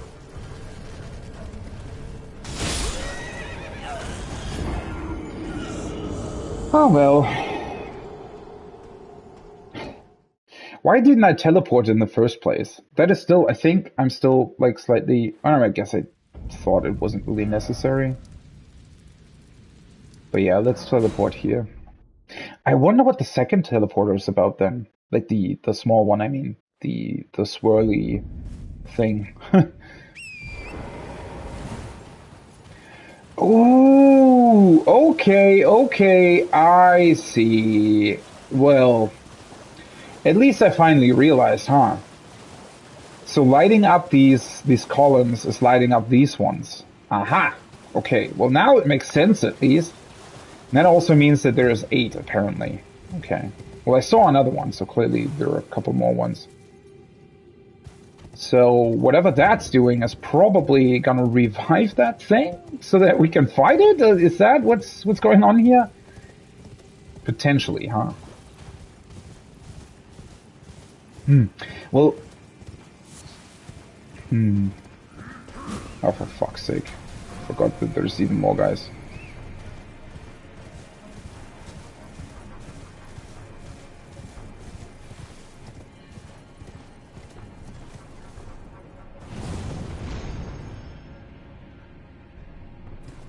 Okay.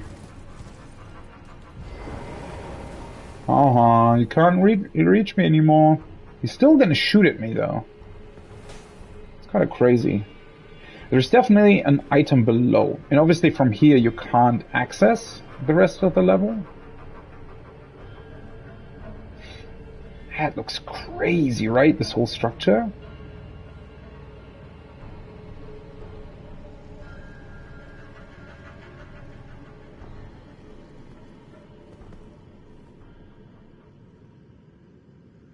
And that has to be something special as well, right? Not only is the rock slightly different there, but I think whatever this red mist is also coming from this place, potentially.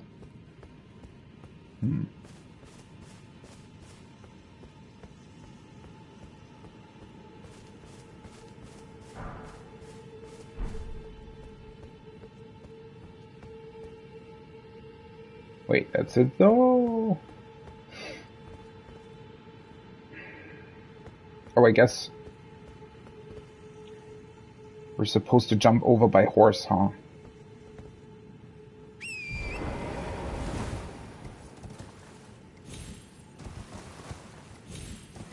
The fuck was that? Still hate the horse is just, well, I mean, I know that that's definitely one of the biggest struggles I think that developers face when developing like horses and stuff that you can ride on, because what the fuck's going on there? Can't go over there though. Ooh. Hey, nice. Okay, cool. I mean, I guess I have more than enough of them already, but whatever. But yeah, what I wanted to say is that the problem with horses is that obviously the faster you go, the more momentum you have, right? So you need to, if you implement horses, you need to implement a system that well, it's realistic in that regard, right? And your controls also need to work with that. And, well, since they're animals, they're obviously harder to control than, let's say, cars, right? I mean, cars can still go insanely fast in video games, but obviously they still work in a, like, somewhat realistically, right? You have to slow down or you have to brake in order to actually slow down. And you sort of have to do the same thing with horses. I don't know. It's just kind of a problem in a place like this where, well, it's just easy for the player to fall down, but then you also have to sort of struggle with the momentum of the horse. I don't know. It's just very awkward in terms of controls, and I wish it wasn't. But I also don't really know how to make it better. I mean, I guess you have to sort of facilitate your environment for that. Right? So maybe it's just not really the smartest idea to force the player to use the horse in order to get the double jump while you're also on this like really, really small ledge, right? That's, I don't know, the whole thing with the horse being the thing that lets you traverse or travel or double jump, more difficult areas, I guess, while you can't actually do that on foot, is somewhat of a strange decision. See? Because then that happens. And I didn't even want it to happen. It just happened. I didn't even press into that, I didn't even press that direction. It's just that, for some reason, I don't know. It's just weird, right? Fuck, now I have to go back there. Well, that's annoying.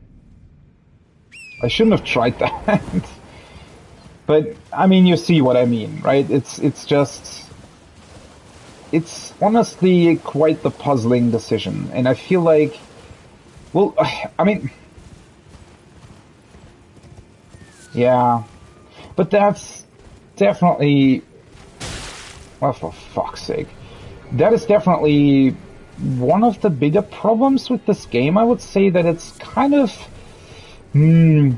trying to do this awkward dance between being an open world game that takes inspiration from games like Zelda, for example, right? Breath of the Wild in this case, but also at the same time being very true to, I don't know, Dark Souls.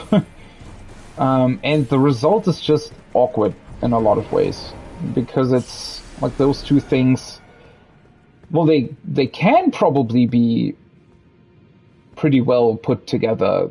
The problem is, it feels like they wanted, too much is the wrong phrase here, but it feels like they wanted to have a lot of cool elements in here, but weren't quite sure how to, at the same time, restrict the player in a lot of ways.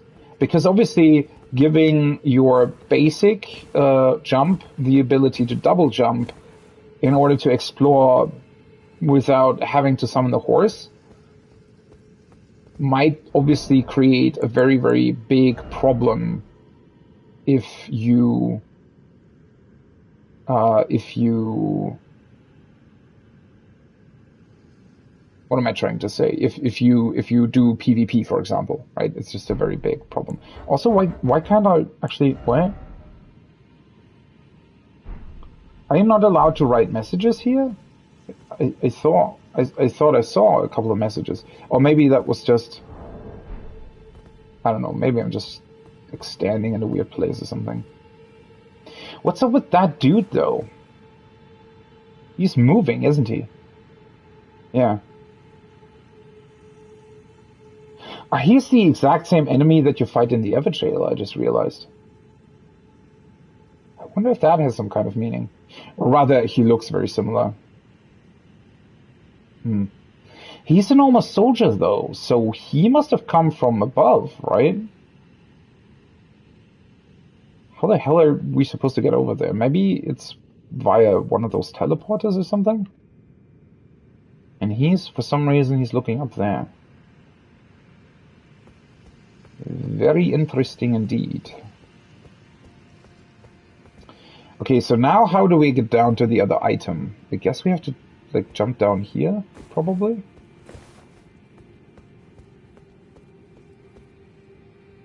A little bit of platforming, huh?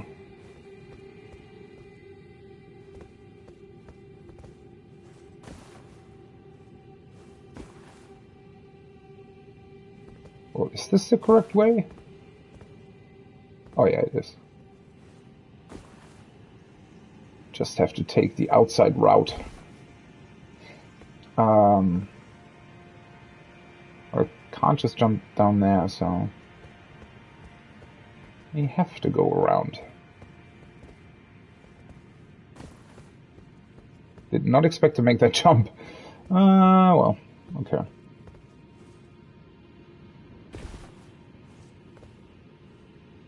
It's just that one item though, right?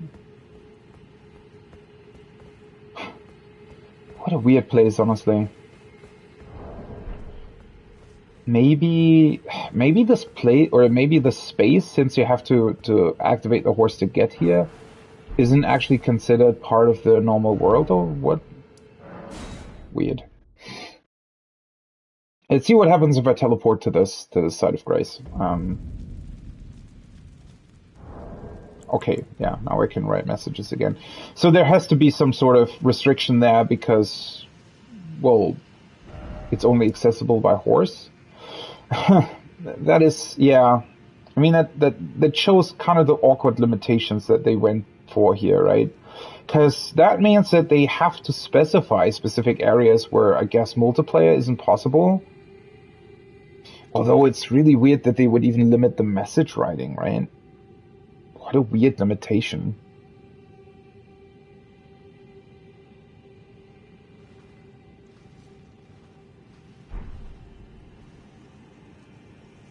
Oh, I think I heard the crap.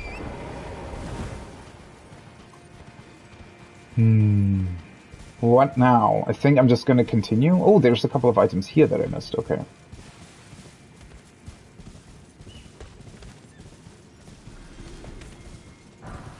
Something is constantly dying for some reason. Okay, wasn't there? Oh, there it is.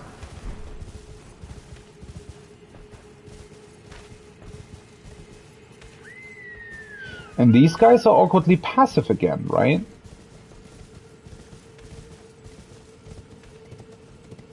So I guess most of these structures won't necessarily be accessible as of now. Why would they place these weird teleporters here as well?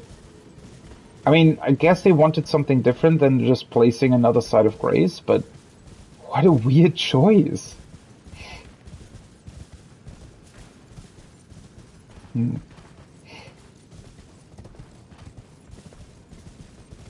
Okay, so there's one, and then the last one's over there.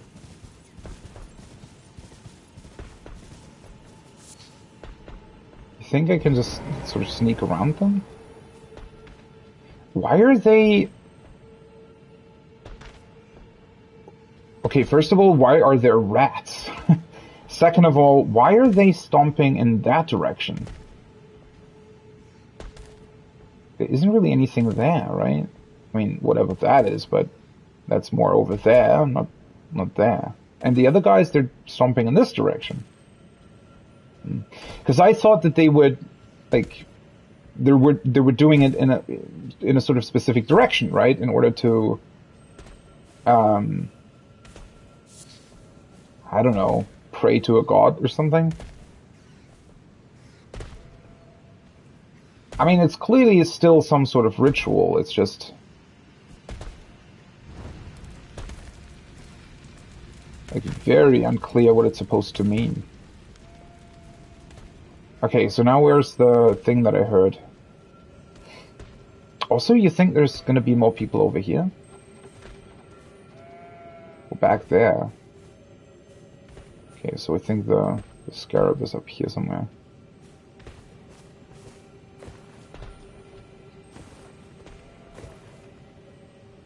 Oh, that was a shield. Wait, where are you? Oh, there you are. Oh, it's just a red one though. Fucking, are you kidding me? How the fuck, like, why? Yeah, I see you. So in this case, the scarab was an actual bait, I guess. Well, that's annoying. I wonder what kind of distance they're actually shooting at. He is still shooting, though. Just so strange, right? A couple of these guys, they don't really... Oh, for fuck's sake!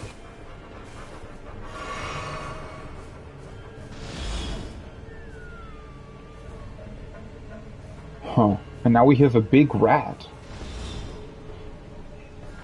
Which makes this whole thing even stranger, because now I'm wondering why these rats look the way they do. I mean, obviously, you know, the game, that's the only rat model that the game has. But, like, what exactly is the deal here, though? Did he stop shooting? I think he did, yeah. Okay.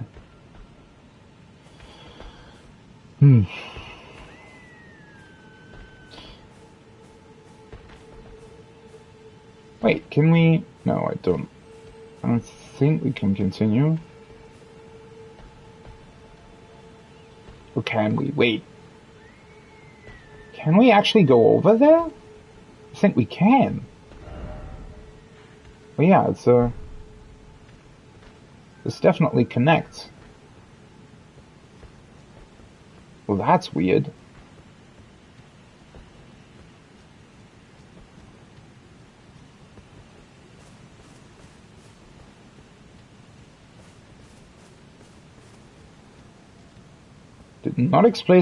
Did not expect this place to be accessible quite yet. What a weird thing, right? So, I mean, judging by the map, that's another elevator, right? And it kind of looks like one. It's really unclear where that's supposed to go. And also, well, the lighting things up thing seems to be completely separate from that, I guess.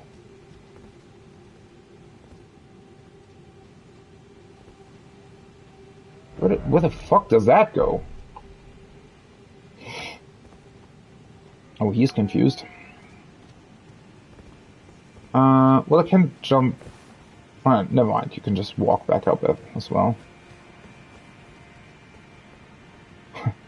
What a weird place.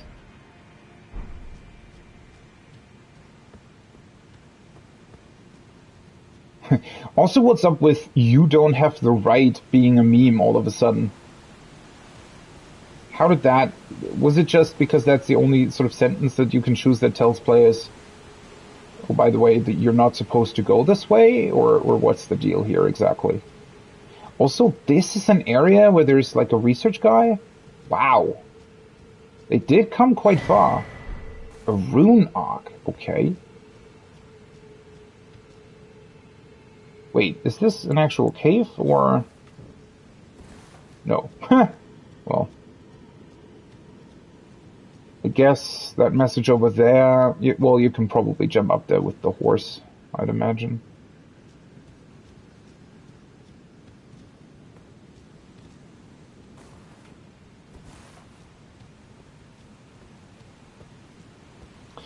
I am still slightly confused about the rune arcs as well, because they literally say that they're part of the Elden Ring.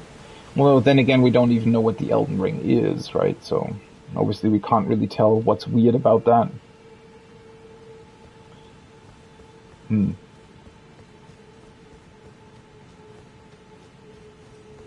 Well, I sort of imagine that this area isn't really going anywhere then? I mean, there was an item, but besides that, I think this just doesn't continue, probably?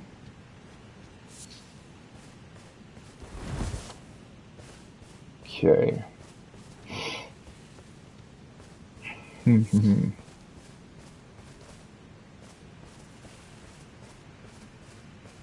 Nothing here. Yeah.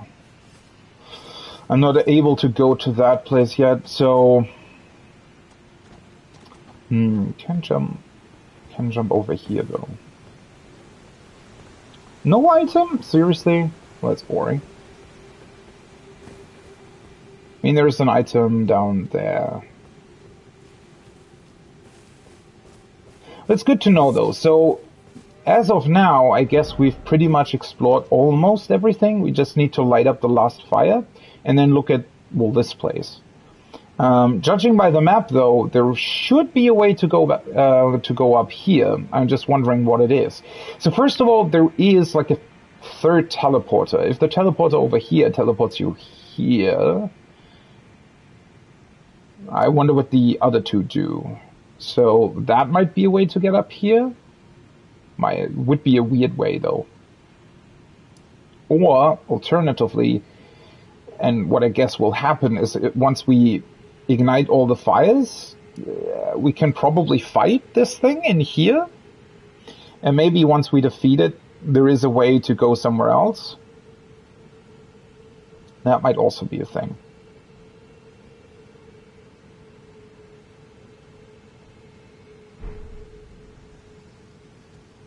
Okay. Well, I suspect that this is going to be a golden seed. Wow. I think it's the same model that they used in the overworld so far, but the flowers in this case, because they're growing on the rock here, and with the lighting here, it just looks way more golden. Pretty impressive. Yeah, I only have one, so I need 2 for another flask upgrade. Okay, I guess let's grab the last item and then go back the other way to ignite the last flame. Whatever that will do. Wait, do I have to be on my horse here?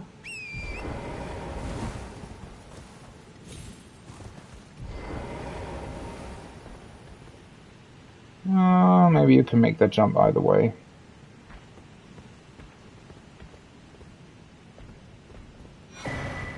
Huh, another one. How many do I have? Wait, where are 7? And I can buy another 3. Okay, sure. So I guess you find way more of these than, or rather, I think there probably more of these exist than what you would need. Considering, so I have 7. How many have I already used throughout the game? Probably at least another 7. I mean, I used 3 in the round table hold. Another, I think, 2 in Stormvale Castle.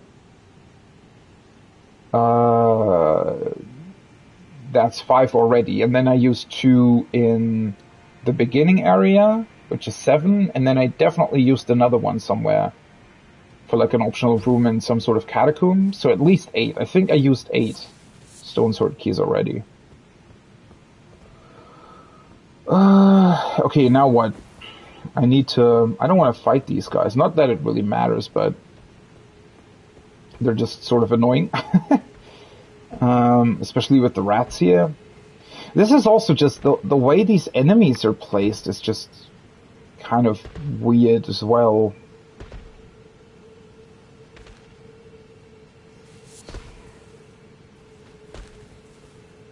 Can I actually sneak around? I think I can. The rat's looking at me, it just doesn't care. Now it cares. Seriously. The fuck? Power gather. Oh, fuck. Now it didn't read it because of the fucking rat. Power gathers somewhere. Something.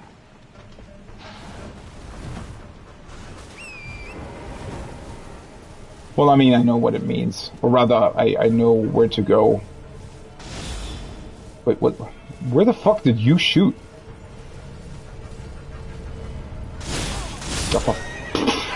Serious? The other one didn't even charge up his shot! Are you kidding me? At least I didn't see it. Because the, like, it makes a sound when they're charging it up, right? And you hear the sound, even though... Wait, was this the last... Didn't I start at the other side of Grace? Oh no, I teleported here, never mind. But yeah, usually it makes a sound, so... Kind of confused why that didn't happen this time, but alright.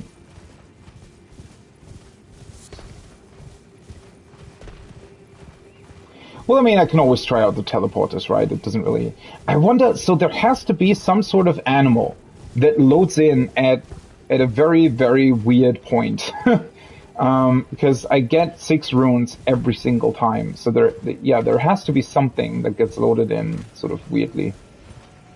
Okay, I guess let's just try and go around or something.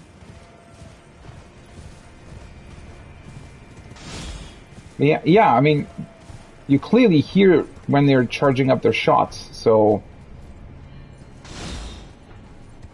I was very confused why I didn't hear the second one. Can you please... God, I hate... For fuck's sake. Did you see... Okay, I'm sorry that I have to complain again, but... The horse movement is already bad enough in terms of controls, right? But for some awkward reason, the game doesn't let you pick up items while the horse is doing its turn animation. But only then. So only if it's in this specific turn animation, then... For fuck's sake. God, this is... Does it have to be this annoying? Like, seriously. Also, how the fuck is he constantly hitting me? Oh, wait. The fuck? There's another side of Grace here?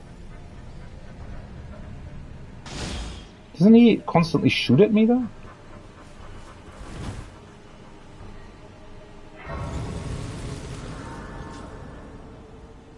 This should reset him. I hope he's looking the other way now, but yeah, I mean,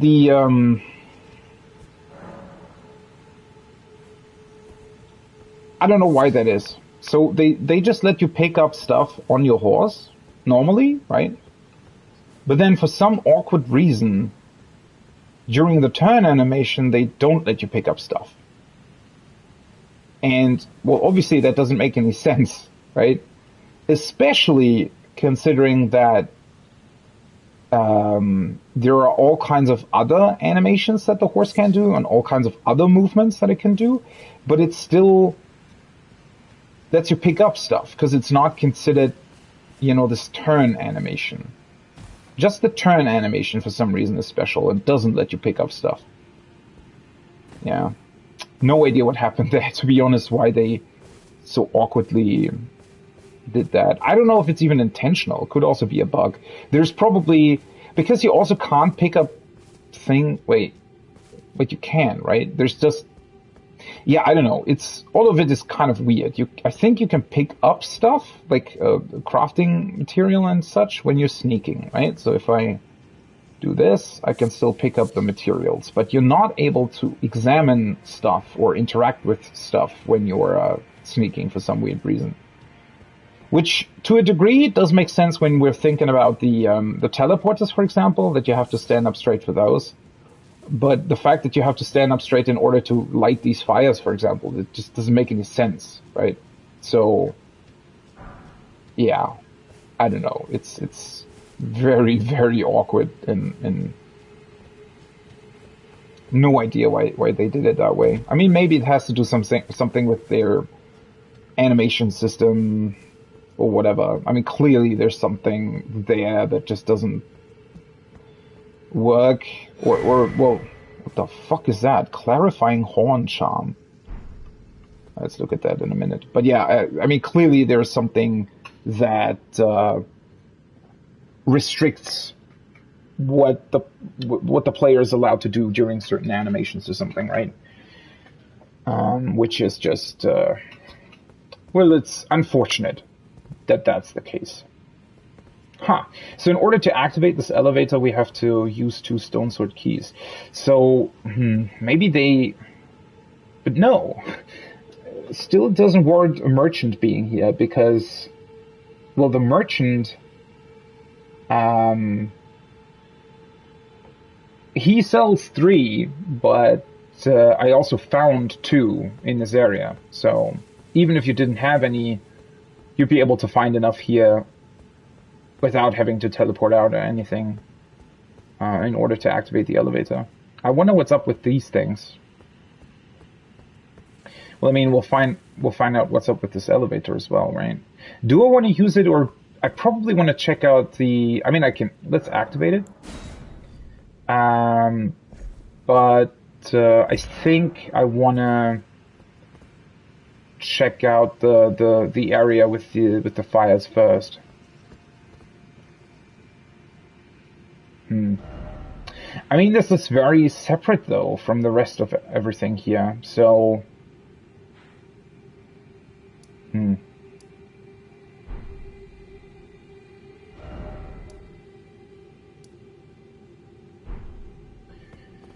Okay, 1 second. Let me take, since this is such a nice vista, let me take a very, very small break. And when I'm back, we'll check out whatever happened with the fires. So don't go anywhere. I'll be back in about 5 minutes.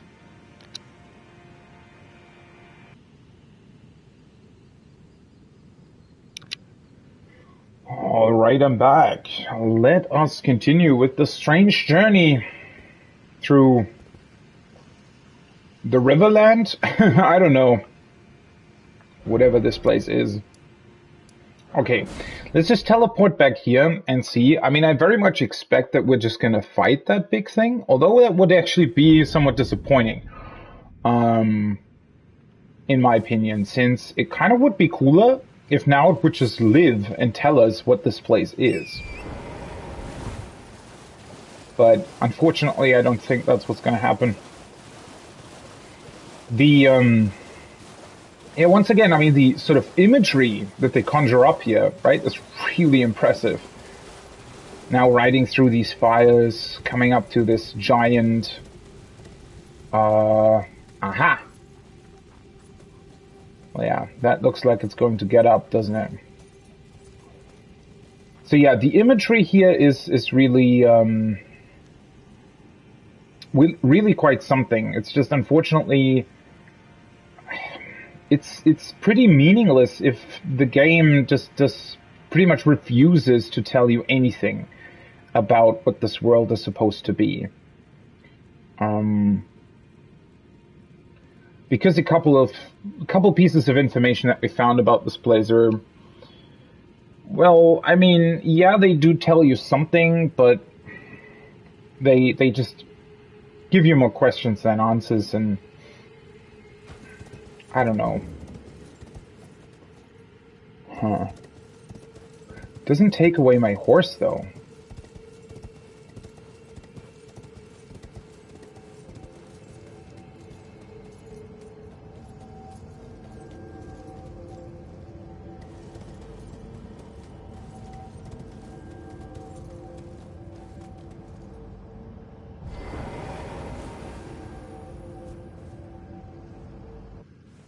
Do we get a cutscene? Wait, what? Wait, huh? What? The hell is that about?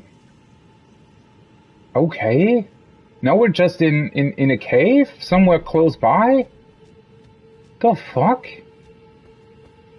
Well, now this is an actual boss fight. I guess this is...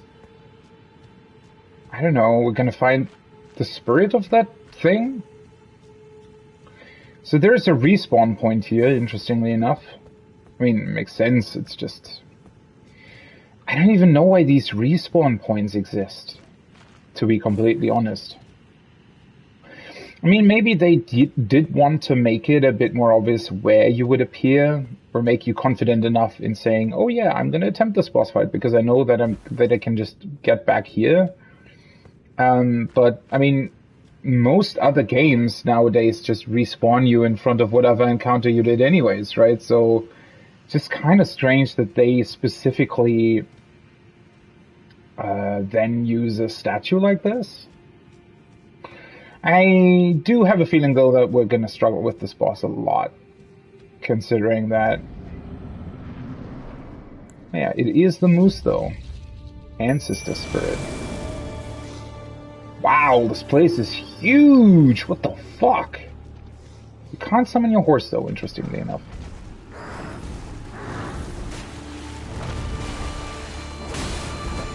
Ah! Oh, the music's beautiful. You think I can poison it? Oh, shit. Does it have to run forward while it's doing that?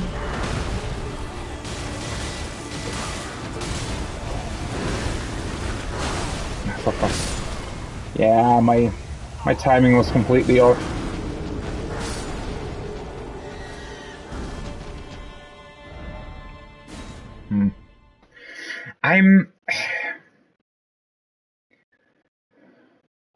I'm really unsure about the HP values that they're using in this game. I mean, it's not too far off, but I feel like it has about like 20 to 25% too much HP. Looking at how much damage I dealt to it. That being said, though, I mean, I can defeat it. It's just sort of debating with myself whether I don't know. I mean, maybe first of all I should take a look at what we can do here. Well, I mean, I can try poisoning it. Don't know if that's necessarily a great idea. I really don't have anything anymore, huh? Don't have bolts. I don't have... Well, I mean, I have magic, although considering that it's some sort of ancient spirit, I wonder how effective that really would be. I mean, I can try. Can I still craft poison grease? I can. Oh, I can. Well. So I can just use it, I guess. I could also go with this, though. Maybe that would be a bit more beneficial. Can also use this. There's actually quite a lot that I can use now that I think about it. What was this again? Removes filth and accumulations on the body. Whatever that means. The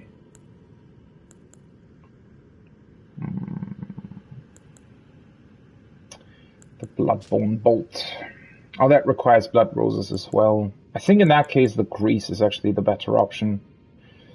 Yeah, I wonder. I mean, I assume that it can bleed. I'm just wondering what the better choice here might be. Bleed or poison. Considering that it's once again like a well, a bigger thing, I guess. Maybe poison would be the better option. I'll just craft a couple normal bolts, actually. Yeah, poison might be the better choice in the sense that, you know, if it's jumping away a lot and that kind of thing, it'll just be very easy to damage it while it's doing that.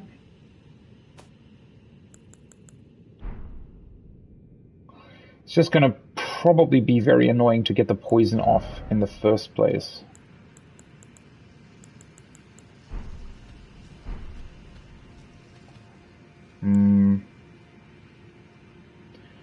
Guess let's try... I'm just going to try a couple of things. I want to see what sort of sticks, what might be beneficial to use. I mean, I assume I don't really need the shield anyways, for the most part.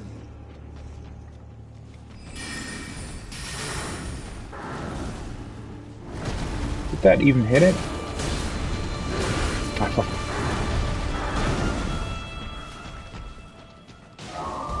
Oh, oops.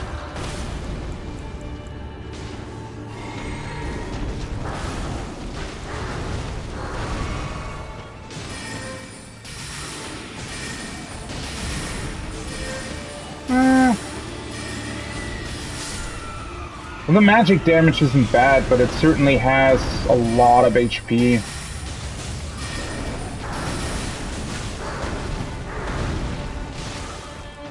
Although, actually, I think the magic damage is pretty bad. It's just that... Oh, fuck. What was... What kind of weird...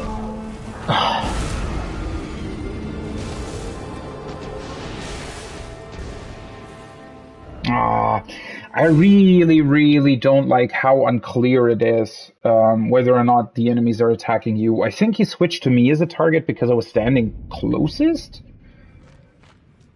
Probably, right?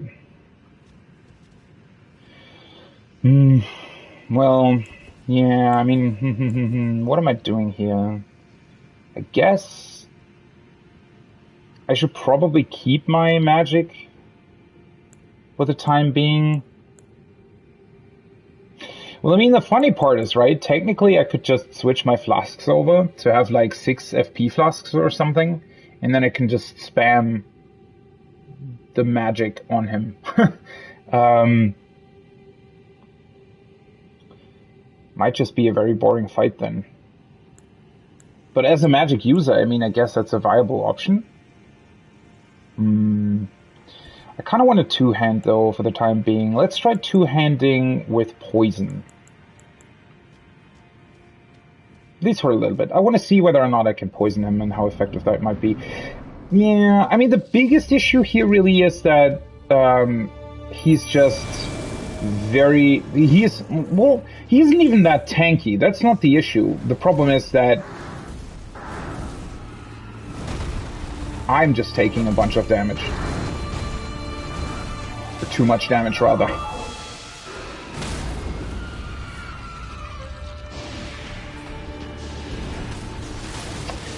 I hate that he walks forward with that, and he even walks in a way where...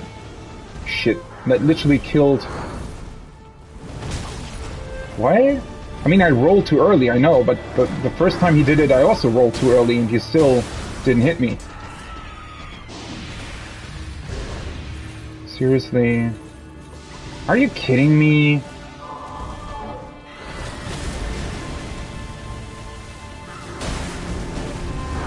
God, I hate how he... Well, I don't necessarily hate it, it's just... What the fuck was that? Why didn't I hit him? Well, now everything's dead anyways. Oh, for fuck's sake. Yeah, he's... The problem is he's dealing an insane amount of damage. Can you please? Why is that... Oh, what the... Now my poison ran out already anyways. Yeah. He's dealing too much damage. That's very annoying. Man. Do I just want to try magic? It'll be so random though. The problem with magic is that I pretty much have to rely on my my summons staying alive as long as possible.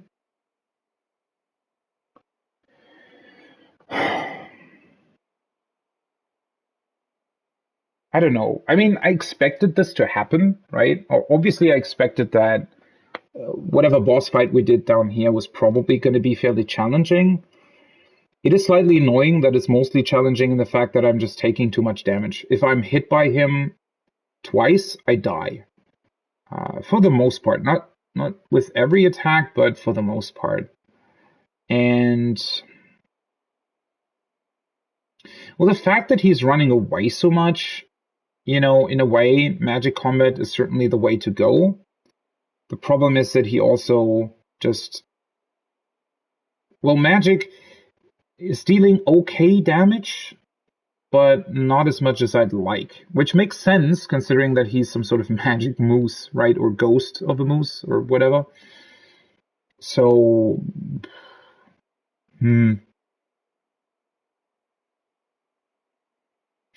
yeah, I don't think that my summons would be capable of lasting long enough. And then considering his HP pool, I'd probably need about 5 flasks at least. I mean, I can get in a couple of melee hits as well, obviously, but yeah, 5 FP flasks roundabout. Which means that he can pretty much only hit me about 3 times until I run out of HP flasks. Yeah, I don't think that's a particularly fun fight at this point in time. I mean, we can always come back here. That's not really the problem, right? And honestly, considering how cool this place looks, I kind of want to come back here. So I guess I'm just gonna go back to the overworld, do a couple more things there, and then return here.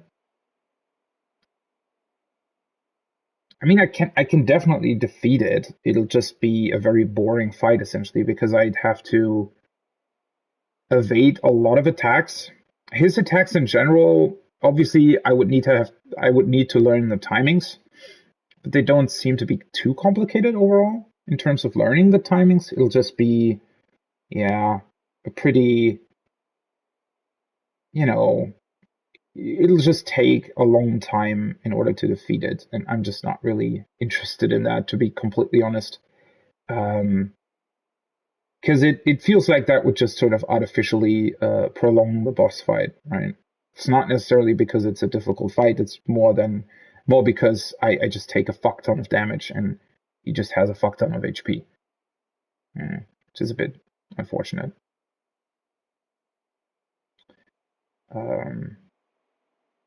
But yeah, it does make sense considering the opponents that we've seen here so far.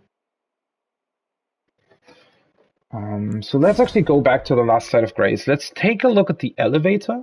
I wonder if that's like, considering that you have to insert the stone sword keys, I don't actually know what it will do. But I mean, we've activated the whole stuff, right? And I feel like it'll be pretty cool knowing that there's still this underground world that we can, where we can go back to and find out more about what's happening here.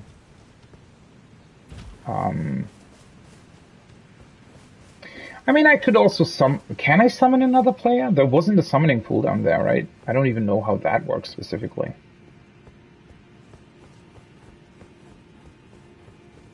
Okay, let's see where this goes.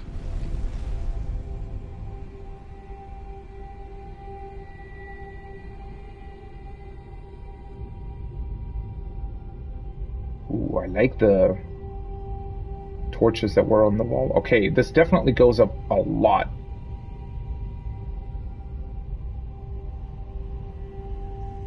I wonder if this is going to take us back to the overworld, though.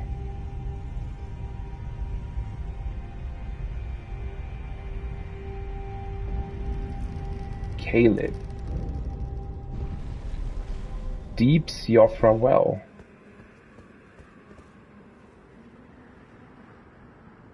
All the bloodstains. Ah, okay, yeah, we're back in the overworld. I think this is where I was earlier, right? So, yes. Huh. Well, that's a bit of a shame, isn't it? Oh no, never mind. It's actually correct. Interesting. What an interesting way, right? It's even very close to where you could transport earlier as well. I'm really wondering why they decided to do something like this. These transporters in general, are they integrated into the game to make it easier for experienced players to get around? I mean, they're certainly cool, don't get me wrong. It's just a rather peculiar choice that they've all this stuff that puts you into different places on the overworld?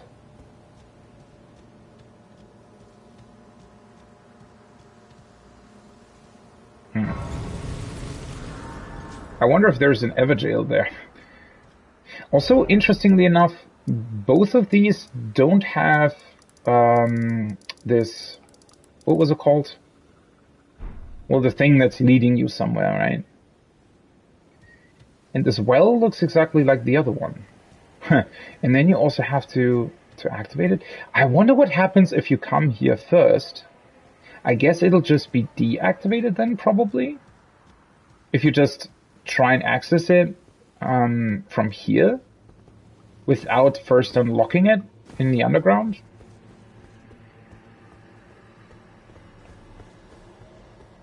Because otherwise that wouldn't really make any sense, right? I don't think that you can actually sort of from the other side activate some... What the fuck are you? Some sort of bear. I don't know what's up with this world. Why does this Caelid look so different from Limgrave? And there's even like a clear dividing line of sorts, right?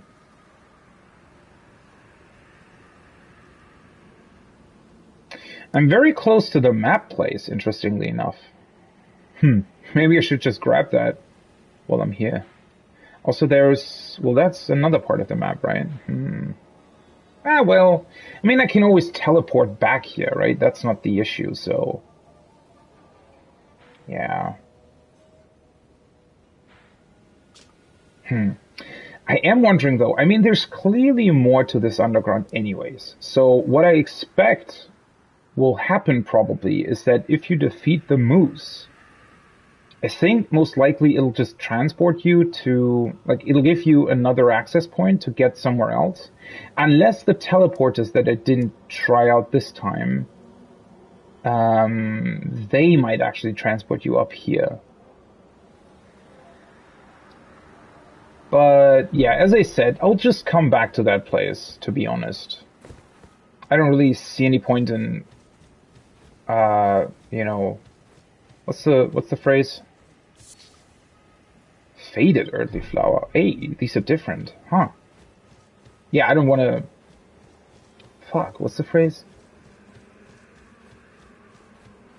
Dash my head against the wall or something? Just to, you know, defeat that moose thing. I don't really think that's necessary quite yet. Okay, why are these... I mean, well, the fact that they're faded makes somewhat sense, considering how the environment looks. I just wonder what they're... Blooms in rotten lands. Dusky yellow flower that has started to fade to brown. Said to be fed by leaves that fell from the earth tree in days of antiquity. Okay, so this has started to fade to brown. I wonder if that's a hint at the at Limgrave potentially looking exactly like Caelid in a couple of years. Or years or decades, whatever. Earthly flower that is faded to a pale scarlet, found blooming in rotten lands. Said to be fed by leaves that fell. Okay. So the rest of the description is the same, though. I mean, we still don't really know that much about rot, or what exactly that refers to in this sort of environment. So...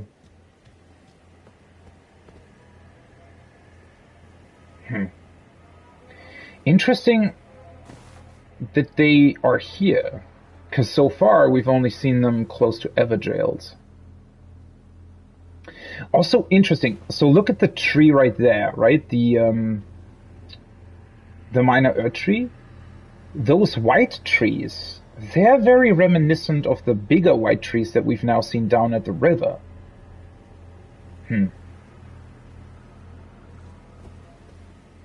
So now I'm wondering... Oh. Okay, so apparently they can explode. Good to know. I just wanted to check out whether or not the... Oh shit, there's another one. Didn't even see you. I just wanted to know whether or not the skulls maybe dropped better... better runes. But they don't, apparently. Ah, well. We'll come back here anyways.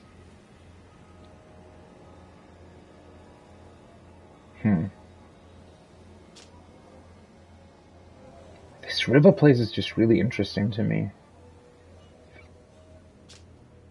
Also, still, the fact that they placed it here in the Mistwood, which is quite an early area, and then it suddenly connects to this other area that clearly is more sort of advanced in terms of the enemies that are there.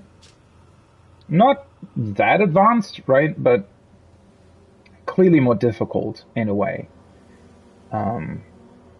Well, especially in terms of damage, right? That sort of tells me that because damage, or the way that it works is that you always get damage negation upgrades every 2 levels, I think, right? So naturally over the course of the game, no matter what you spec into, you will always have a certain amount of damage negation. And well, yeah, I suspect that they're doing that so that they can more easily balance later areas, right? Because obviously, if the player could choose to never spec into damage negation, for example, then at a certain point everything would just one-shot you, which I feel like would be very frustrating from a player perspective.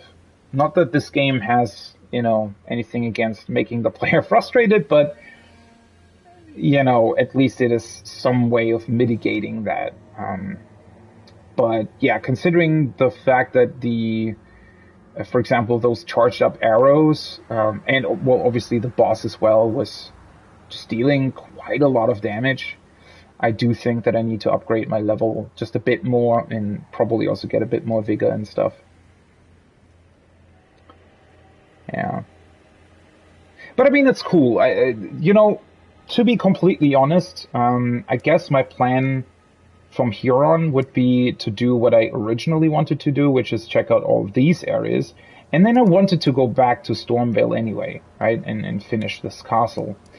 And then I think if I do that, I can potentially come back here to the river and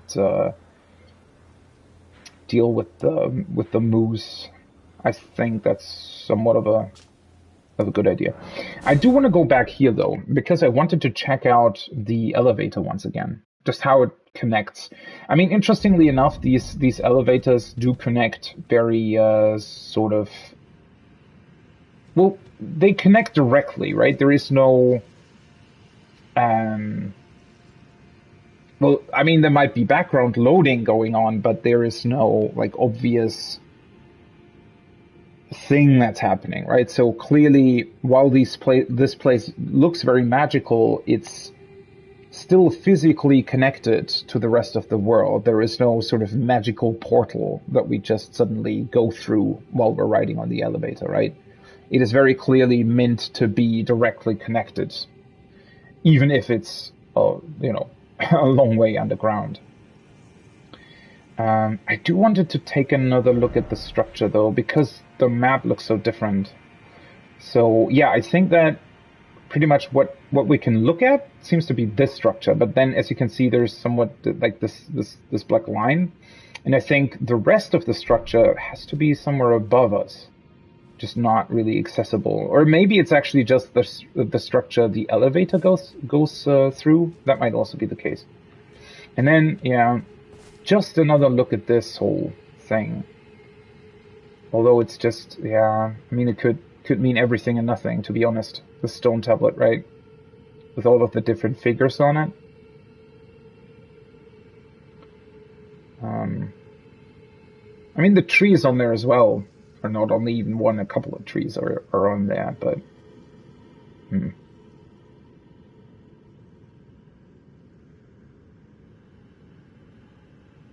And the moose is kind of weird as well.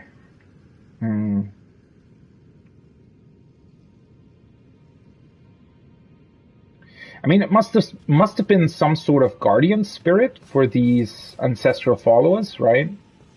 I'd imagine. But at the same time, I don't know. It's interesting that its corpse was just sort of left in that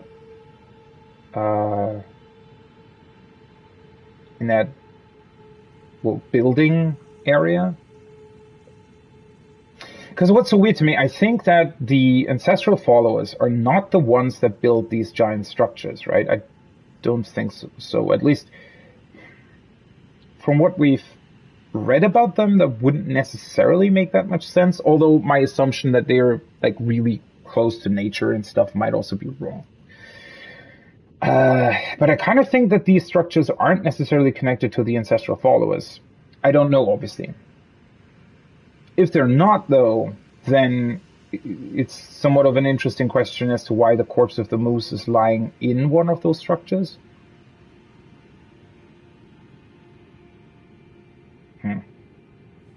But yeah, we just don't have that much to go on, right? In terms of these things and what they could mean. One thing that I very much like, by the way, is that they designed these elevators in a way where they go slower first and then go faster as soon as you enter the area where you can't see anymore, because it makes this whole area look a lot more interesting, right? The fact that when it lowered, this whole area slowly came into view, that was very, very impressive. And also, as we can see here, even though this is lit differently, right? So the torches here are normal fire, whereas the ones in the other tower were... see this area that we saw there? That's what I saw for a brief moment when we came down. So that's clearly the area that's displayed on the map, and there has to be a way to get there as well at some point. Okay, so now I know that. That's pretty cool. And also, yeah, we can see that this structure is built the exact same way, where it's a tower that's flipped upside down. Also, in this case, it actually wasn't as long of an elevator ride as I thought it would be. So apparently the sort of, I guess, distance downwards isn't even as big as I thought. Seems to be somewhat close below the surface, interestingly enough.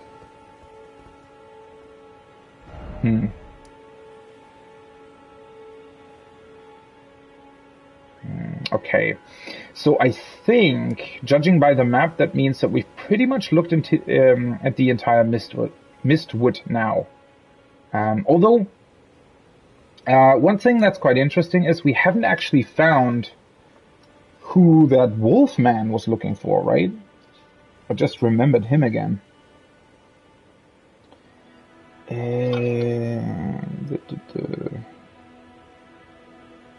When was that? Wasn't that last stream? Yeah, Blade. Wolf in the Mistwood, and he's looking for Darawil, who's supposedly a traitor. Yeah, no idea what that's supposed to be.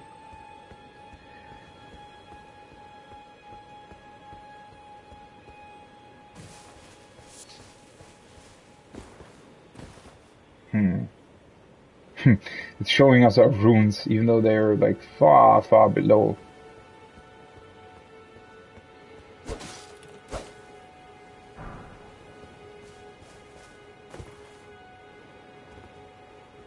Oh, right, there's another beach here. That's a beach.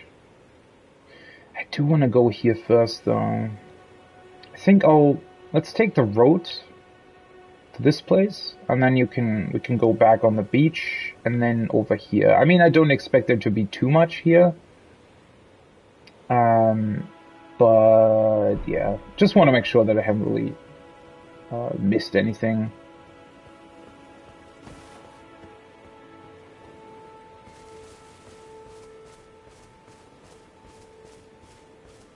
What is somewhat strange, though, although, yeah, ooh, there's another one of these things here, interesting. But, what was it that I wanted to say? So, I think I'm still slightly confused because I think that the HP pool that the moose had was somewhat slightly too high, but I might be wrong on that. It's just judging by, or based off of the sort of boss health bars in other FromSoft games, right? That's what I'm sort of judging it on. And it felt like that compared to other FromSoft games, the moose had somewhat of a larger HP pool, which makes me think, okay, now I need to upgrade my weapons a bit more, right? The sort of counter argument to that is, though, that the upgrade materials that we found down there, I mean, we did find one smithing stone 3, but overall, the actual upgrade materials that we found didn't really hint at us being, like, supposedly upgrading our weapon to plus 9, for example. Which is somewhat confusing. I mean, maybe I truly just chose somewhat of a bad weapon. But at the same time, yeah, I don't know. Wait, can I not? What? Hidden path. Huh? So I was able... The other one that we saw that looked like this, we were able to, I think, examine. Wasn't there like a dude that spawned next to it? What's the point of having this here if it doesn't actually tell you anything?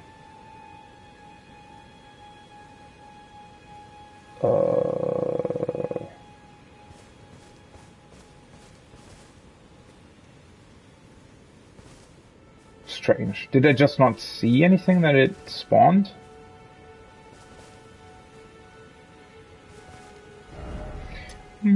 Oops. Oh, completely forgot that you can also set this on the map. I mean, it's not really... it's not really necessary, I guess. Let's just put a marker on the map, because I'm really not sure. I'm probably going to find wherever it's supposed to show us anyways. Although, maybe I already found where it's supposed to look at, and that's why I can't interact with it? That would be weird, though. Because how are you supposed to know that? I mean, did we find any, like, hidden treasure here? I mean, surely, yeah, in these ruins, but other than that, they seem fairly far away from this place, to be honest. Weird. Ah, well. I just want to... Let's just follow the path, because I'm really, really curious whether or not we can find that weird elusive flask of wondrous physique in that building that I want to go towards. Because it looks like a chapel, right? That might be the third chapel of Marika. Hopefully.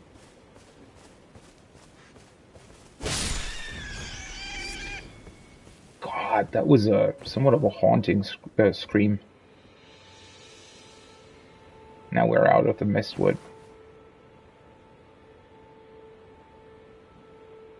Impressive earth tree.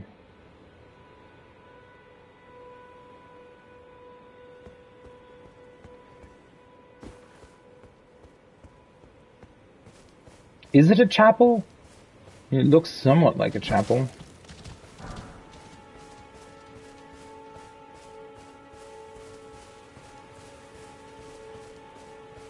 Well, there's definitely a statue of Marika in it, so... And that's a giant. Or half-giant? I don't even know what to call them. Because there's, like, actual giants. But then again, there's also these guys, so... Maybe they're half-giants? No idea. Or maybe they're the actual giants and the other one are just sort of ancient giants?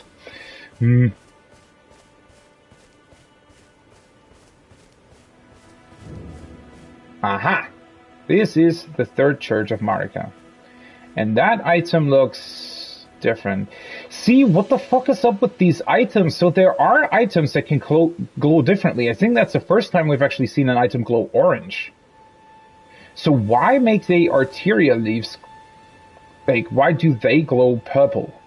Why isn't there like a third color, like blue or green? Man, what is FromSoft doing here? So, like, in a very, very weird way, they've color-coded these items almost like sort of typical RPGs or even MMOs, right? Where there's sort of white, green, blue, purple, orange, right? In terms of sort of rarity. But they don't actually use that system for this game. Not really anyways. I mean, obviously there are items that are rarer than other ones, but there's a clear distinction. There are key items or sort of unique items like the talismans that you can find that only, I assume, exist once in the world. Yeah, and then sometimes something like an arterial leaf, for some weird reason, is still purple. I wonder if that's just a mistake. I don't know. This is just strange, though. The fact that there is this color distinction, even though it doesn't really make a whole lot of sense. I mean, maybe it's some sort of... Maybe they just left it in, I guess. So, it does make sense that it exists in and of itself, because having this like purple glow to the items definitely makes them look a lot more... well, not impressive, but it definitely helps seeing them, right? Especially like in caves and stuff, when they sort of use items to draw your attention to them. The fact that a lot of the items have this purple glow to them when they're quote unquote a little bit more special, that's pretty cool. It's just that they kind of messed up by making arterial leaves also purple, for example.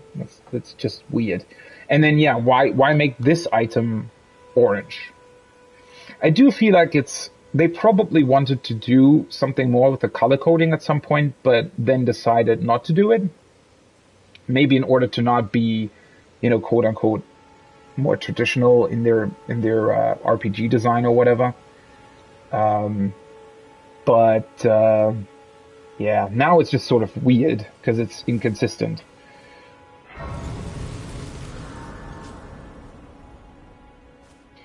Also, once again, the note, right? This weird note that you can buy from the merchant. A flask of wondrous physique still remains in the third church of Marika, north of the Mistwood. Cross the highway bridge and follow the animal trail north. So first of all, what the fuck is the highway bridge? There is no bridge here. I guess it refers to this thing then. Because, I mean, this is the merchant that sells it, right? So... I guess it... Okay, yeah, now I see it. So you're meant to cross this bridge and then follow the trail north, and then it'll lead you to, obviously, the third church of Marika. Yeah. The fact that not only does the map show it very, very clearly, but, I mean, this is pretty much the main road, right? It's literally on the main road. Why exactly do we need an additional item that tells us that this thing exists?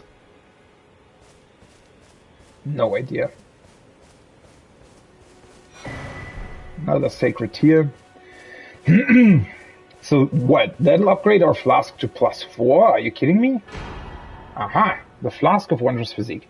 You can find crystal tears at the bases of minor urchis. Yeah, we found a couple already, and elsewhere throughout the lands between. At Sites of Grace, you can mix 2 crystal tears in the Flask of Wondrous Physique. This will allow you to create elixirs with various custom effects. And a crimson crystal tear as well.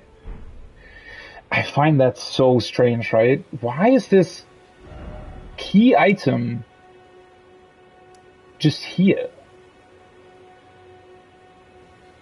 What a weird decision, honestly.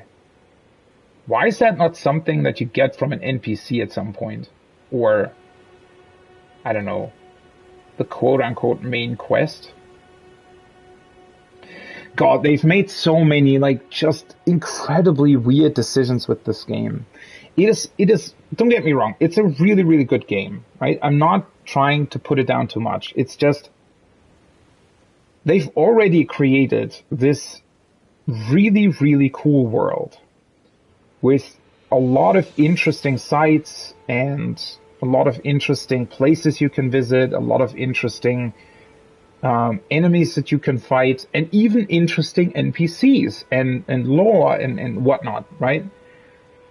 But for some reason, they refuse to actually utilize it. Like, why is there not? Why is there a quest line with an ape that gets turned into a tree and is looking for the sewing needle of his mother, but then not a quest line for a key item? Why is this Flask of Wondrous Physique just randomly put into one chapel? Same thing with the sorceress, right? That is just randomly in these ruins, and you don't really get why. Why include quest lines at all? I mean, at that point, you could just go, okay, at least, Breath of the Wild's quest lines are pretty bad as well. But at least they don't really pretend that they are anything else, right? I mean, quest lines in Breath of the Wild, except for the main quest, obviously, and I think like 2 special other things, they're literally just fetch quests. But the game never pretends to be anything else, right? In Breath of the Wild, it's literally, oh, hi, you look like somebody who's traveled the world, get me 8 mushrooms. And then you go and collect 8 mushrooms, right? Sometimes they have, funny or interesting dialogue attached to it where, I need those for, I don't know, a soup to brew for my sister or something like that, right? Something really simple.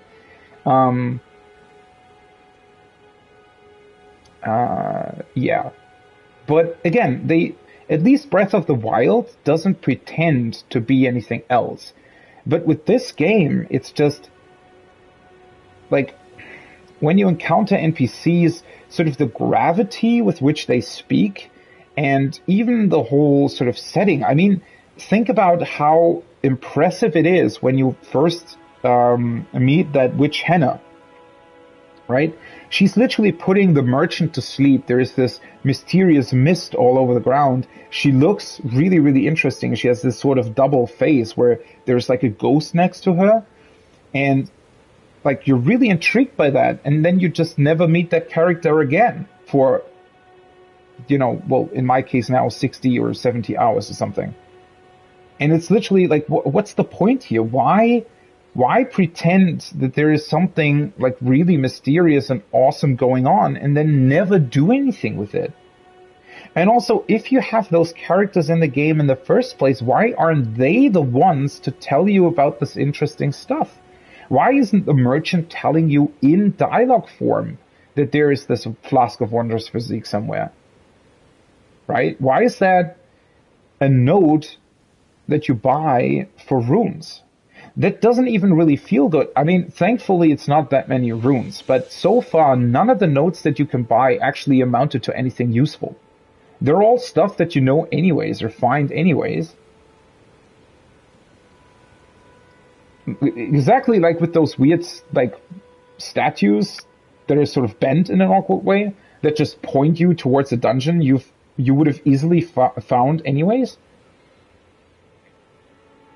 What's up with that? Why is this game, on the one hand, so absolutely awesome, and then does other things where it just feels like they started to implement something, but then just didn't.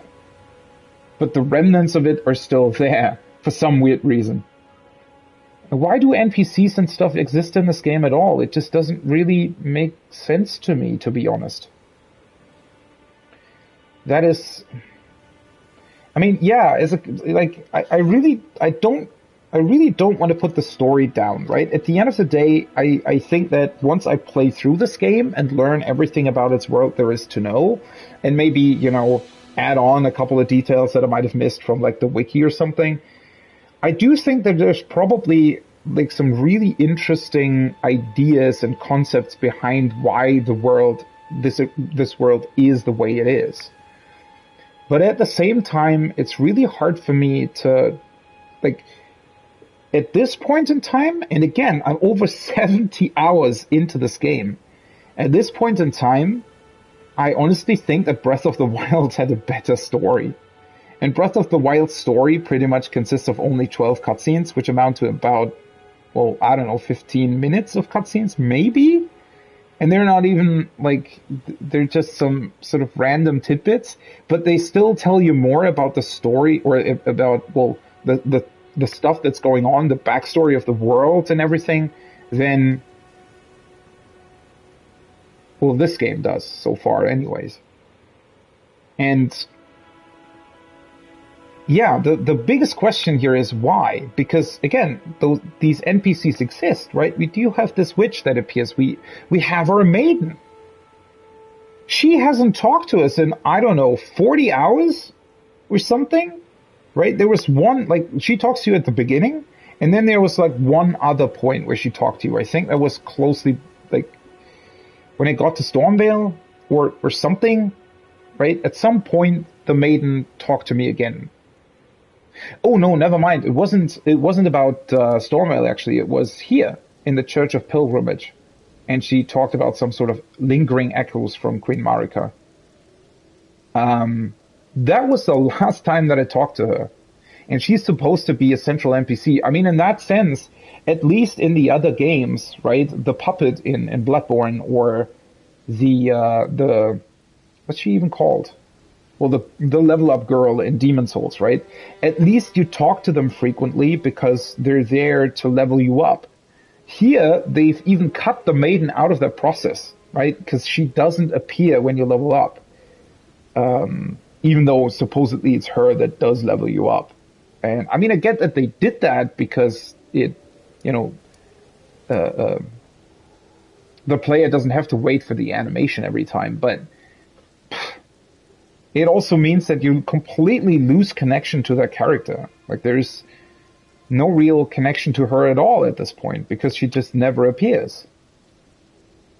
And I'm just baffled by the fact that this world seems so rich and so full of ideas, yet doesn't convey anything of that to the player, like, at all. And again, I've been taking notes. I now have, I don't know, what's that, like 18 pages of notes or something? No, technically more than that, because it's like front and back in some cases. And there's pretty much almost nothing in these notes. Nothing of value anyways, because, well, a lot of it is just completely disconnected. I pretty much have as much, like, every page has 3 or 4 completely different names that have just been name dropped at some point, but never explained, right? Every second item in this game just name drops something. At least they do tell you something about it, right? So, for example, I know about the Academy of Raya Lucaria, Glintstone Magic, blah, blah, blah. But they never really connect that to anything. We don't know where the Academy is. We don't know when it existed. Does it still exist? We don't know what are its goals. Was it connected to anything that we know of in the world? And, you know, don't get me wrong, there will come a point in time where we potentially find out more about that stuff, but it's just, you know, you really have to wonder how somebody can come up with so many different names that are actually intriguing when you read about them the first time, but then never elaborates on it. I mean, if I sat down now, right, and would start writing about the things that I found out about, give me like a week, and I pretty much would have at least somewhat of an interesting outline for most of these things that could potentially add to this world. And I'm not even a good writer, like, at all. I mean, I haven't really written anything in years, right? So, and never professionally anyways. So, you know, it's just completely baffling to me. And the problem is also that you can't really counter-argument that. If you sort of try to play devil's advocate here and say, well, you know, that's their way of storytelling. They want you to be intrigued. They don't want to give you the full story, right? They want you to somewhat speculate about certain things. And, well, I mean, in general, the way they're telling the story is actually interesting to me. I like stuff like this, when a game doesn't just has everything sort of on your nose and doesn't straight up tell you everything, right? That's completely fine to me. I absolutely love the fact that you feel like some sort of historian going through this game, right? Uncovering these secrets, thinking about the different things that they tell you about, and try and connect those pieces of information together in your head, sort of, right? Or in notes, whatever, right? That honestly feels absolutely awesome. But the problem is, they don't do that correctly either, as I just said, right? I mean, the idea behind this concept of storytelling is actually pretty impressive and pretty like great in general. Certainly something that I like. It's just very poorly executed because, well, there is nothing to uncover. No secrets, no puzzles to solve, no ancient, I don't know, secrets to be found that can be, you know, where you can actually take, I don't know, 5 to 10 pieces of information that you found throughout the game, connect them and say, oh, you know, this could mean this and this can mean this, right? And actually come up with a proper theory. I mean, you can do that with the pieces of information that are presented to you, but it always will be just that, a theory. It will be completely random and just something that you made up, essentially, just based on a couple of words that were told to you in an item description. But there's nothing that can confirm or deny that. Whereas that's not how this storytelling should be. The storytelling should work in a way where you find certain bits of information, right? Then you start to speculate, well, what could that mean, right? What does this mean for the way the world is built up?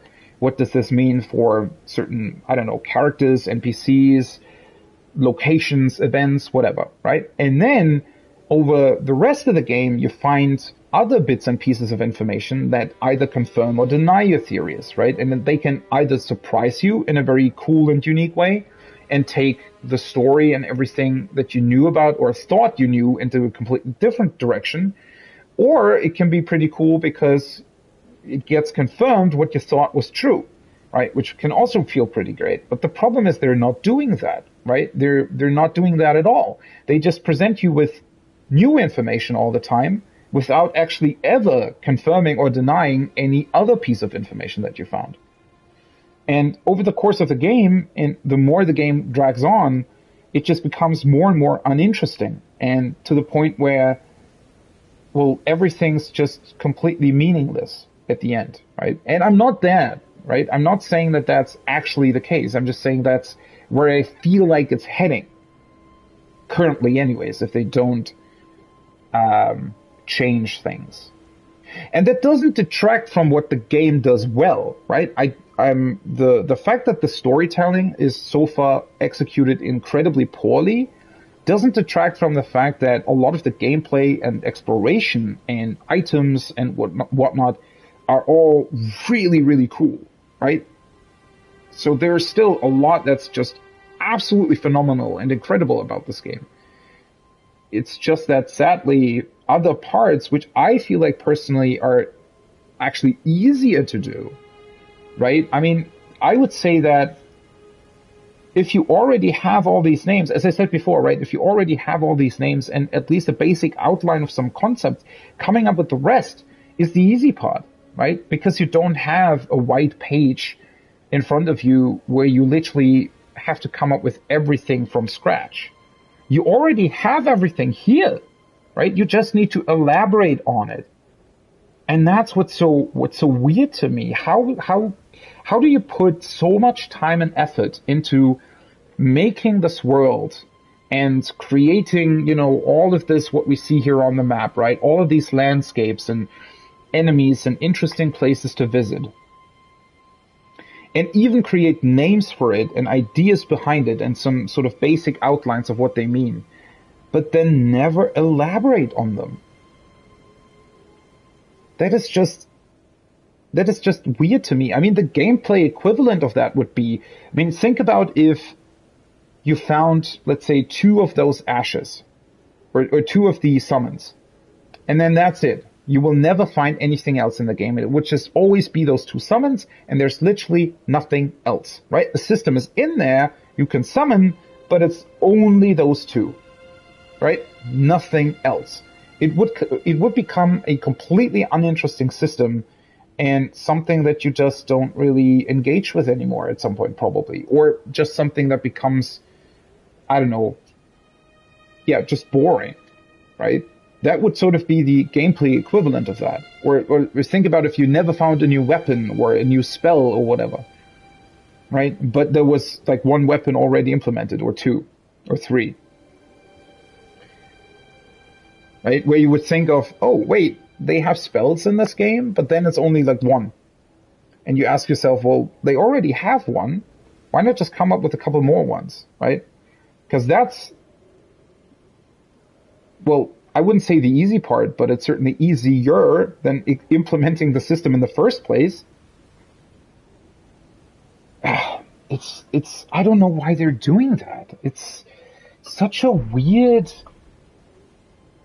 thing where you really don't get what the idea behind it was. Were they just not able to do that? Were they purposefully not doing it because they thought they wouldn't have the budget to implement a proper story? Or do they truly think that this way of storytelling is good? Because it really isn't. Right? It really isn't. I mean, if somebody would come up to me and say, okay, you know, I have a couple arguments why the storytelling is good, I would honestly like to see that, because, you know, again, as I said, I was already trying to play devil's advocate here and come up with a reason as to why these things could be this way, or why, you know, think about, well, why could the storytelling be good? And yes, there are arguments for it, but the very arguments for this type of storytelling also already show what they're doing, why the way they're doing it is so bad, right? I don't know. Oh well. Let's test out this flask. I want to know how it works. Mix wondrous physique. So first of all, increase the amount of replenished. I still find this really, really weird. So now I have a +4 flask. So I think a +4 flask has to probably replenish your HP, but by, I don't know, 700. I only have 600 though. The same for the FP. I'd imagine that the FP flask now probably, I mean, the +1 was already fully replenishing my FP, right? Really, really weird. And now I need 3 golden seeds? Are you kidding me? How weird. I would have done it the other way around, right? Where you, like, can fairly quickly add charges to your flask, but the amount is the thing that's way more rare to upgrade. That is so weird to me. Huh. What a weird choice. Ah, we can talk to her again. Finally. Spoken echoes of Queen Marika linger here as well. And what did she Shall I say? share them with you? Please do. Very well. In Marika's own words, my lord, and thy warriors, I divest each of thee of thy grace. With thine eyes dimmed, ye will be driven from the lands between. Ye will wage war in a land afar, where ye will live and die. Well, perhaps that might serve you in lieu of a maiden's guidance. Okay, so Marika did what exactly? Stripped us of our grace?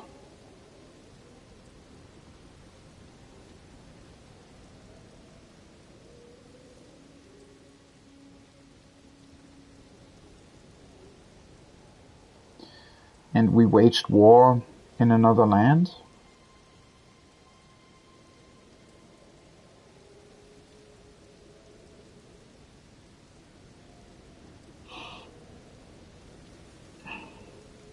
And then returned?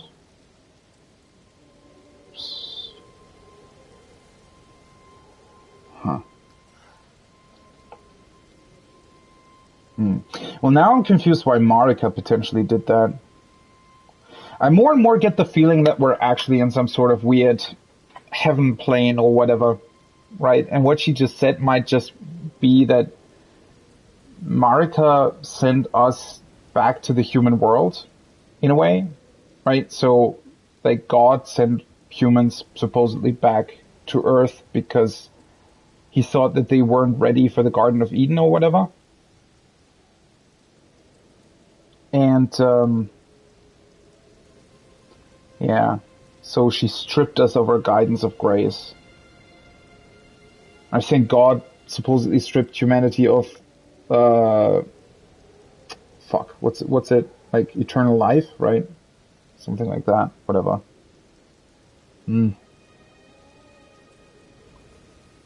I kind of hope that it's not that, because that would make this place even less interesting from a lore standpoint, because it's, I don't know, it almost, like, I don't know. Feels too much copied over from, I don't have enough runes anyway. That feels almost copied over from, like, religion. But that's kind of boring. But that's also because I don't really like religion and those kinds of, or rather, well, I just find it somewhat uninteresting to take sort of religious things and just make them your own. You can't, like, there are definitely interesting stories that have been told with religious elements in them. But you really, really need to change quite a lot about it to make it interesting, I feel like.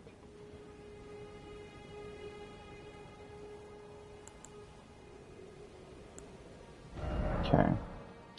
This menu, you can mix 2 crystal tears in the Flask of Wondrous Physique. This will allow you to create physics with various custom effects. So I guess the idea here is that it does work somewhat like a concoction in The Witcher. Isn't it, like, in The Witcher... I think in The Witcher it's also that you automatically replenish your concoctions when you rest, right? So in The Witcher that's skipping time, and you can do that anywhere. Doesn't really have these sites of grace, but I guess the basic idea would be the same, right? That they get replenished when you rest. And, they have various effects. It's just that in The Witcher you craft them permanently once, and then you have them, right? And they get replenished automatically.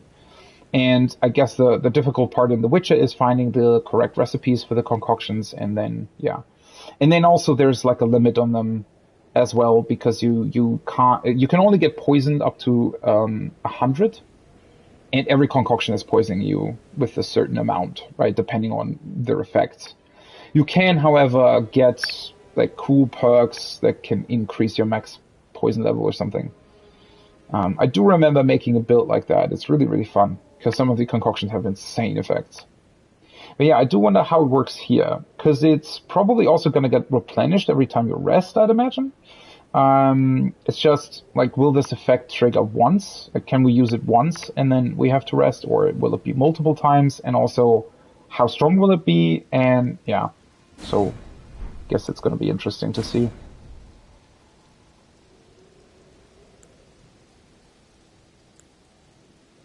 The Crimson Crystal Tear is what we just got, right? Restores half of total HP in mixed physique. See, that in and of itself is already weird, because our normal flasks replenish more, way more than that. Steadily restores HP for time.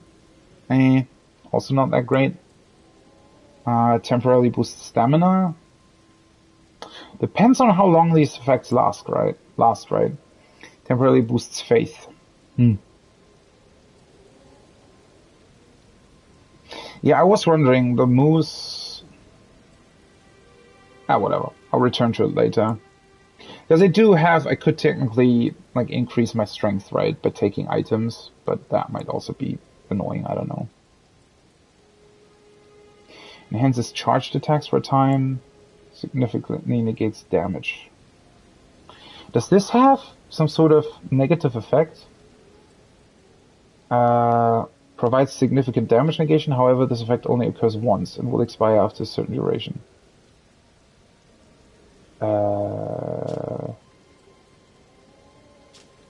Okay. I mean, that sounds probably like the best effect that I have. Charged attacks I'm not really doing anyways. Faith, I'm not really using that much currently. Intelligence would be better. And stamina,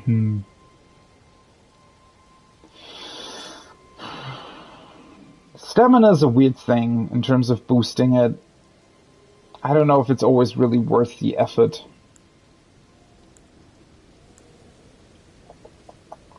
You know what? Right now, I think it would actually be quite interesting to do the half HP restore combined with the damage negation.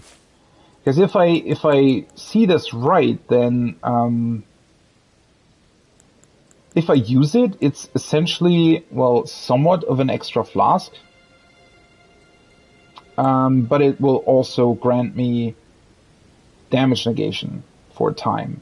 So if I'm getting hit again, it probably won't really hurt me. That does sound like somewhat of a cool thing. So now they're just in there, right? Okay. I like the system. I just wish that the effects would be more interesting. I mean, this is already at least a bit more interesting, right? Depending on what you're doing or how you build up your character. Increasing faith is also cool because that's just a damage increase. Yeah, because I was talking about the Witcher system earlier, and the concoctions in the Witcher are kind of insane in a lot of ways. They do have some pretty cool effects as well. Yeah. Well, I guess we'll see what else I can find for it.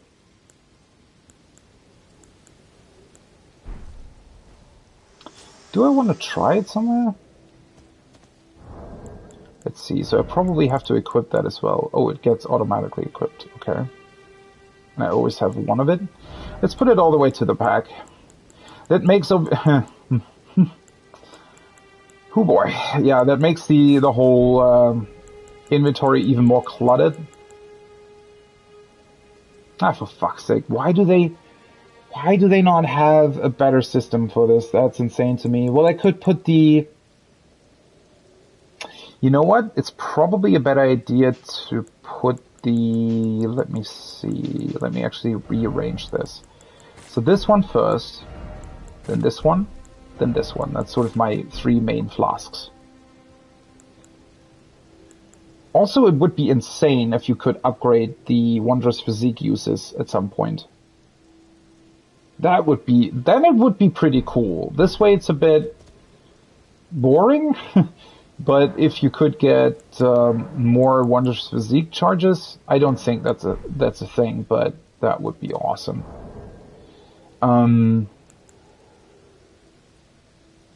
Okay, what was it that I wanted to do as well? Oh, right. Since the lantern is something that you do not that often, I guess. God, it's even more annoying that there are two slots that don't really do anything. God, or rather can't be accessed. That is so weird. Why is it so weird? Okay, let's put the thank you one here. Not gonna use it anyways. Let's put the lantern here. That makes more sense. So that I don't have to scroll through it. It's still just annoying, right? The scrolling is just incredibly bad. I don't know why they do it this way.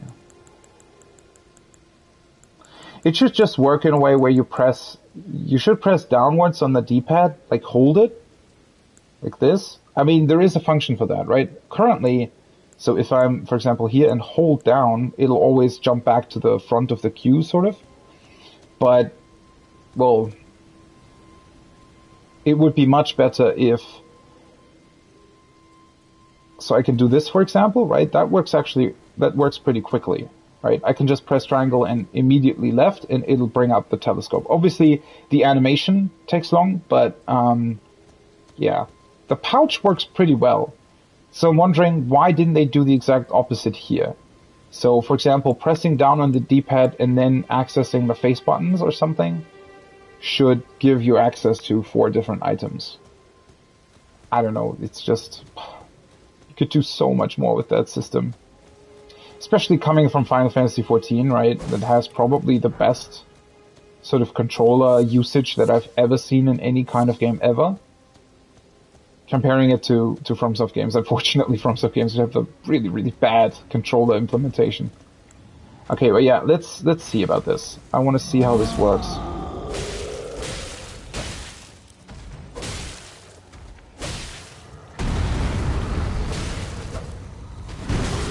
Oh, okay, he hit me. Aha. Cute bubble.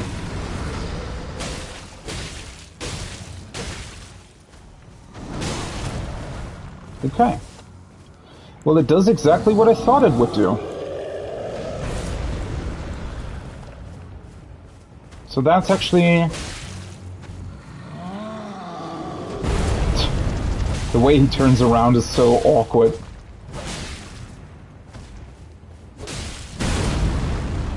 I thought I dodged that.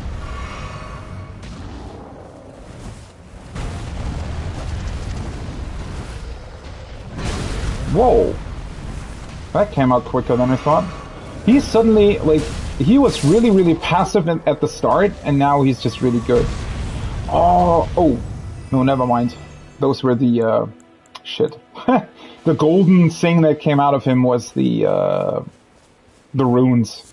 For a second there, I thought that, much like the other flasks, the Flask of Wondrous Physique would also be restored. Which would make sense in the overworld, but apparently it doesn't. Nah, whatever. But yeah, I mean, that's pretty powerful. The way I've set it up, it's essentially 2 additional flask charges, right? Because I can heal, and then I also get a damage negation. Obviously, it's, you know, not infinite. But yeah, if an enemy hits me while that's active, I just don't receive damage. So that's pretty cool. I like that.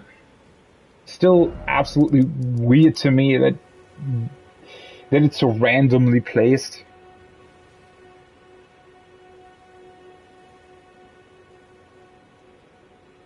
Well, I mean, at least the chances of you finding items for the Flask of Wondrous Physique are pretty high, right? Every player at some point will probably approach one of the minor Earth trees, and then you get the things to brew the concoctions, which will automatically tell you, oh hey, there is another key item that you haven't gotten quite yet.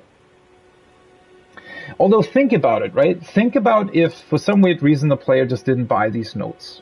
Maybe they thought they weren't really good, or maybe they, for whatever reason, just didn't do that at the start of the game. There is actually not that high of a chance that players will necessarily come back here a couple more times. And even if they do, there is a very high chance, on the other hand, they're never going to buy that note. Or they might never even going to read what it's supposed to be about, right? So they might learn that a Flask of Wondrous Physique exists, but they still wouldn't know where it is. What a weird decision, right? I mean, the place is pretty obvious, but you never know, right? There's still a high chance that players might just not see it or go somewhere else or whatever. Maybe for whatever reason they just don't really feel like going this way, right? I mean, maybe they travel somewhere else entirely and they miss pretty, well, I wouldn't say pretty important, but certainly a very beneficial key item. Such a weird choice. I don't know why.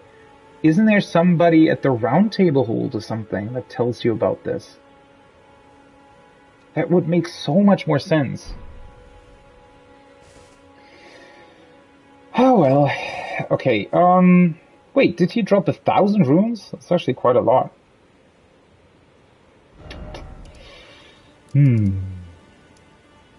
That being said, though, I am going to stop for now, because I have a raid in Final Fantasy XIV in an hour, about 90 minutes to be precise. And I need to work Friday, Saturdays as well, so I just want to chill a little bit today. So this is going to be it for now. I very much liked this whole river section. Very, very cool place. We checked out most of it as of now, I think. And then I will return to it to fight the boss at some point. And I finally got this flask, which is also pretty cool. We're gonna check out, the rest of this whole area next time, I guess, which will be on Sunday. Let me grab, where should we... Is that a good place for like an overview or something? I could have also just passed time, to be completely honest.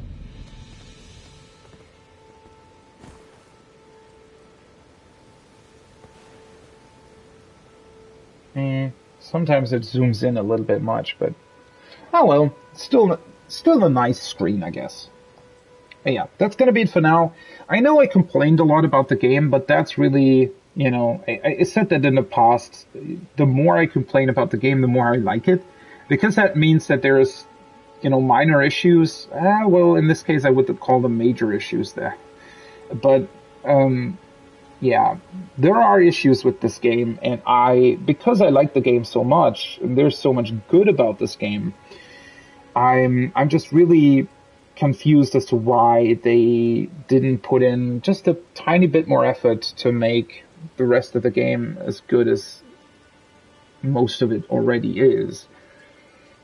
Somewhat of a puzzling decision in my book, but oh well, it's not my game, right? So obviously FromSoft decided that other areas of the game would be more deserving of their time, apparently.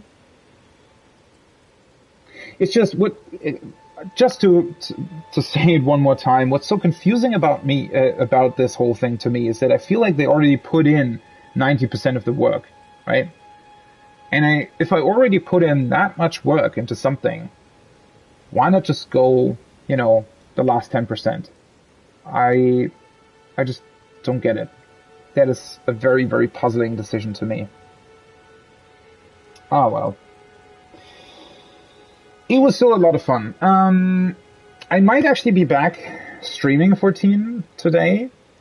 We do have to do reclears. We have to do, or we'll, after reclears, probably head into T as well. Hopefully everything will be fine. Let me just quickly check our Discord one more time.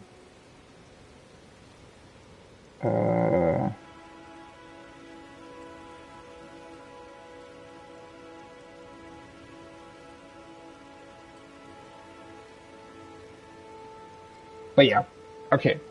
Elden Ring will return on Sunday, probably with 2 streams again, one in the morning for me, one in the afternoon. So that's going to be, about 8:30 UTC will be the first stream. And yeah, I'm really looking forward to it. I do really want to continue playing this game. It is such a cool game. So much wasted potential. But yeah, not going to start with that again. I hope you had a lot of fun as well. I hope you're having a great rest of your evening, morning, day, wherever you are.